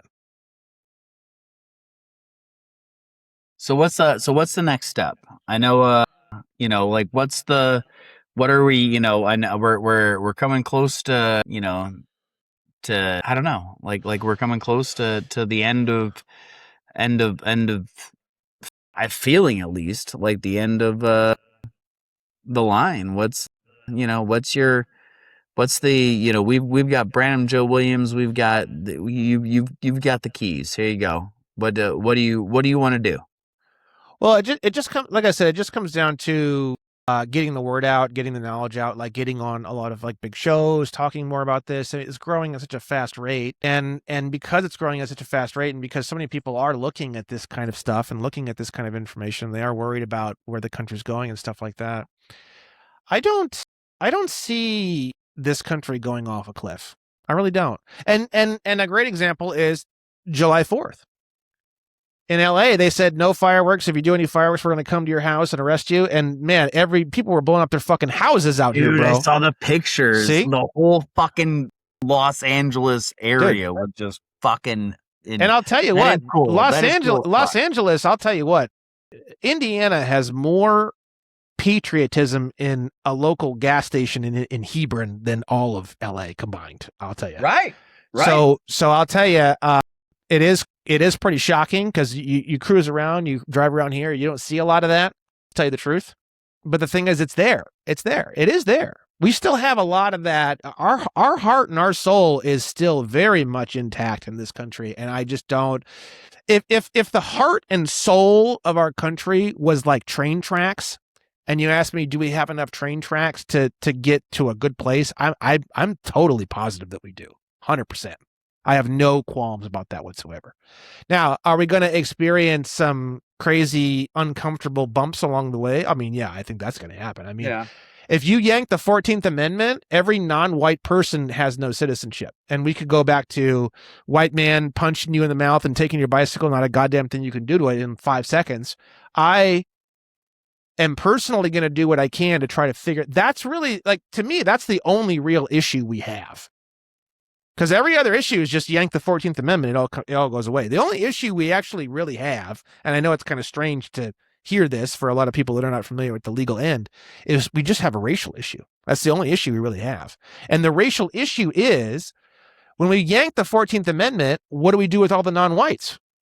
And my answer to that is there needs to be special naturalization courts in every single individual state where white people can basically gift non-whites state citizenship for their state. And they're basically going to have like passports. Like white people wouldn't even have a passport. There's no such thing as a passport for a white citizen of a state. It's sovereignty. It's true sovereignty, right? So really, the only people who would have passports is like basically non-whites. I know that sounds fucking horrible, but the alternative is just non-whites are just fucked. That's the alternative. And you say to me, oh, well, Brandon, why don't we just take away the free white person class as being part of the naturalization? And I'll tell you, if white people vote for that, we can do that too. America has never done that. It's never wanted to do that. And I don't think that's going to happen now. But if we voted and we made a constitutional amendment, like, for example, if we got rid of the 14th and replaced it with another 14th, and it would eliminate all of the amendments after it, by the way, if we got rid of the 14th. So imagine 14th forward, everything's gone. We would replace the 14th. And literally all you have to say in the 14th is just the free white person class is hereby no longer a requirement for state citizen. Anyone can become a citizen of a state as long as they follow the following rules. 1, you swear off all foreign allegiances. 2, you swear to defend and protect all of the individual state constitutions, mainly your own, but all of them, as well as the U.S. Constitution. 3, you swear against all enemies, foreign and domestic. 4, whatever. And then 5 would be, race or sex is not and shall not ever be part of this requirement. I just don't think that's going to happen, but that is an option. But I don't think people will vote for that. I just don't think but that is an option, technically. Yeah. If we did that, you'd get rid of the 14th Amendment citizen class. Everyone would become state citizens. And then at that point, we'd have gold and silver coins. CIA is gone. FBI is gone. The police would technically be gone if we did that. There'd be no more police. They'd be abolished. That's all under the 14th Amendment. So we'd go back to everyone's got a gun on their hip, literally, everybody. And I mean literally everybody. I mean, the barista at Starbucks has got a 6-shooter. I never stopped. I'm just saying. Even in California, everyone would have a gun. And if you didn't have a gun, you'd be the weird one. It'd be the total opposite. Well, again, this comes all the way back to the argument of anarchy versus anything else. Like, everybody automatically assumes, one of the best quotes, there was a show, and it was Ricky Gervais, right? Okay. And I forget the name of it. It was on Netflix, but the premise of the show is that his wife dies, and it's about him dealing with the grief of his wife dying from cancer, right? And he's at work and he's talking about whatever, and he said something. He says something along the lines of, I don't believe in God, and she's like, well, if you don't believe in God, what's to keep you from raping and killing all that you want? And he goes, I already rape and kill as much as I want. And she's like, what? And he goes, yeah, it's 0. I rape and kill 0. Like what Afterlife? Aaron's texting me from behind. The name of the show is Afterlife, but nice. Very good show. But it's a good point. Like, everybody automatically assumes, well, you do away with laws, everyone's going to be doing all kinds of shit. And that's you're like, what the legal system thinks. Yep. Well, what is it that you would be doing? Well, tell me more. Tell me more about all the things you would do, that if there was a law that said you can't do it, that is what, you're equating. So you start equating moralism with what the legality of it is, right? It's patently false. It's patently Exact- false. Because in like- 1830, we didn't have some towns didn't even have posted laws. It was just like, fuck around and find out. And if you fucked around and find out, then they would put together a grand jury on you. That's the American system is the grand jury. If you fuck around and find out, you're going to get a grand jury. That's America. That's America, bro. And I don't, if you want to get into opinions about that, I think, this is my opinion. This is not the law. This was never the law. I think it's dumb to not, if you have a little village and people stop in, there should be like hey, fuckface, you're in our village. You're going to follow these rules. Here's some basic rules. And it's like 10 rules, and it's like on a fucking chalkboard. But give them something so that they're not like on edge, like, oh, fuck, what's the rules here, right? We have a few strange rules in our customs in our little town, and you're going to follow these rules. But they don't have to do that. They can just say, fuck you fucked up, here's a grand jury. But the thing is, that's not really what happened. What happened was typically they had like a board, and it had like the local customs or the laws. And as long as you, but they would just kind of get together and say, yeah, I don't like number 8, and they would just cross it off the list, and it had nothing to do with a legislation. It had nothing to do with there is no state law. It's like, I don't even think that was really even a thing, maybe in 1820. It didn't really work that way. It was like local people would just stick some shit on a board. They didn't have to, but I think that's a good idea. I think if but the thing is, there is no, the real America is not every town has to have a local board with rules. The real America, the real president of America, would come out and he'd say, look, if I roll into your town and I have no fucking idea what's going on, it's going to suck for you and it's going to suck for me, because I'm going to do stupid shit maybe that you're not going to like. So I think it's a good idea if you put up a little fucking board. You got 2 entrances in the town. You got one board over here and you got one board over here.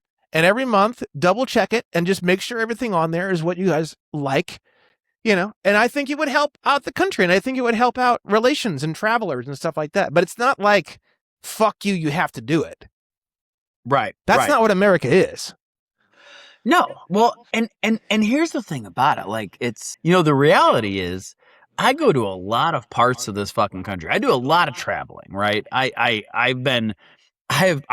would gather it is July 26th right now, right? I have probably been away from my house more than I've been home. Oh, no shit.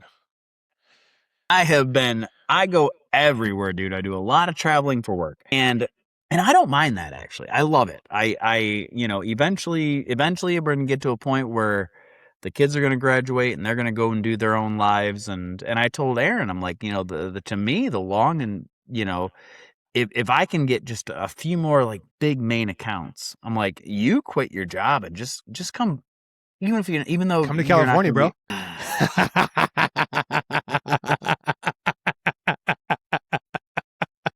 California is fucking. Dude, it's did so not fucking hate it, fire, dude. It's dude, so fire. I swear to God, I was there for almost a month. I was there for 3.5 not quite 3.5 weeks. It was 3 weeks solid. I was there for 3 weeks solid in fucking January. First of all, I'm missing Northwest Indiana winter. Oh no. And then dude, it was so beautiful. It was so, and you know what? Yeah. Everyone kind of shits all over California because you got the fence zombies, right? All the people who aren't here and haven't been here shit on California. Yeah, exactly. But I'll tell you what, everyone was chill as fuck, bro. Yeah. I had a nice time. Everyone was really relaxed. There wasn't a lot of issues. I did all the same stuff I always do. I went to my hotel. I went to my work sites. I went and got a bite to eat. I went to the gym. We did some podcasts. I did my life just like I do anyway. But it was. I didn't hate it. I didn't hate it. So that's good, that's the truth. Well, no, we'll see. We'll see what happens. We got a lot of time on our hands. We'll see where it all goes. So I got 2 more years until me and the fiance get married. So we're in the process of getting that all planned out. Because I don't know if you saw that. I did propose to Erin. So I'm gonna. Yeah, I saw that. That's beautiful. Dive back into that fucking that marriage cesspool. But she's literally on the other side of this room. So she's. I think I heard her. Yeah, I think I heard her laugh or sneer or whatever it was. Yeah. Yeah, just wait. All of a sudden, yeah, a whole chair over the back of the head. Boom, chair pieces flying everywhere. But yeah, man, that's I can't complain, dude. I can't complain about like just life in general. And I think that's what, kind of looking at this as a whole macro thing. You've got a lot of people that are really getting involved in this space, right? This, I don't want to say alternative space because it's not even alternative anymore. You can't even say that. This isn't even the alternative. Honestly, the alternative are the ones that are still turning on Sean fucking Hannity. It's amazing how things have changed in 3 years. This is 3 years, bro. 3 years. Yeah. 3 years ago, I was the craziest fringe motherfucker that ever walked the earth. People were terrified to even be in the same room as me 3 years ago. Yeah. It's cool. I gotta like every once in a while I gotta like try to like throw up the black pill because I get very, you know, you want everything to happen as quick as possible, right? And I understand it's a process of getting everything going in the right direction, and I think there's a lot of different people in a lot of different spaces that are all moving in the right direction. In order to take down America, they have to take down the Constitution. So if you all you got to do is just think to yourself, if there was a press release tomorrow that they're thinking about getting rid of the Constitution, just canceling the whole thing outright, and if you think that would fly with the American public, then that's the day that we will die. And I don't think we're anywhere close to that at all whatsoever. Yeah. So that's how I gauge it. Well, brother, we're approaching 3 hours. Is there anything else that you got up on your thing? I think we covered about as much as we can right now. I obviously I want to have you back on again. I want to do even more of a deep dive. I want to we could do debates. We could do whatever you want. You could bring on liberals or bring on whoever you want. We could talk about down. White privilege. We could do whatever we want. Yeah. We can. There's all kinds of things we can do. I think there's a lot of space for it. I think I think it's good, man. I think it's good. Well, it was awesome catching up with you, dude. First of all, man. Second of all, I definitely need to next time I go take my ass out there, you're gonna sign this motherfucker. Hell yeah, bring them both. Oh, you just have the one, yeah. The other one's the audio book. Yeah. You can Brandon J. Now bring a marker. I'll sign your tits. All right. I've had people sign my tits when I've seen like. There you go. Oh, who was it? What was that fucking artist? There was an artist that I went one time and I had him sign my tits. Hell yeah, dude.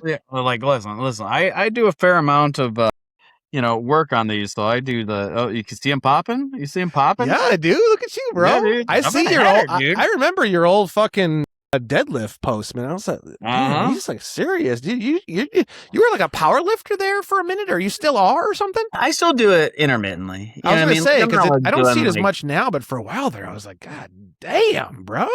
It's funny you say that because I was thinking about it today when I was working out in the garage, and I kind of laughed to myself because I was like working out shirtless, and I was like doing some stuff, and I was kind of looking in the mirror, and I was like, shoot, man, look at you. I was kind of doing one of those, and I kind of had like a little moment where like, man, maybe if this was 10 years ago, I might have like taken a picture and shared this shit, and I was like, and so it's funny you say that because then I was like, man, like it's funny how you get older and you get a little more humble, Yeah. And I don't know, like nobody needs to know. I don't post nearly as much on social media. About I don't want anyone knowing my moves, but I post a lot on social media, but I post a lot as far as like everything I post is very particular. I'm posting about like I have an article stuff or whatever.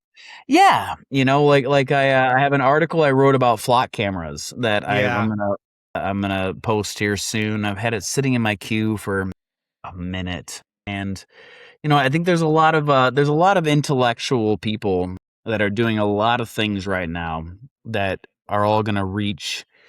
You're going to read about it in 20 years. Like, hey, this was this right here, right now. I truly believe that we're living in the middle of the next intellectual fucking revolution, and you're going to see a lot of people.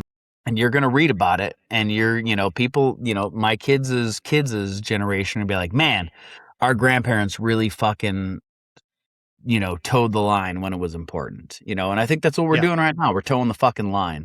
It's like the Enlightenment period that came before the birth of America, literally. Yes. I think this America, dude, the United States of America and the U.S. Constitution was pretty much the grand finale of the Enlightenment period. Yeah.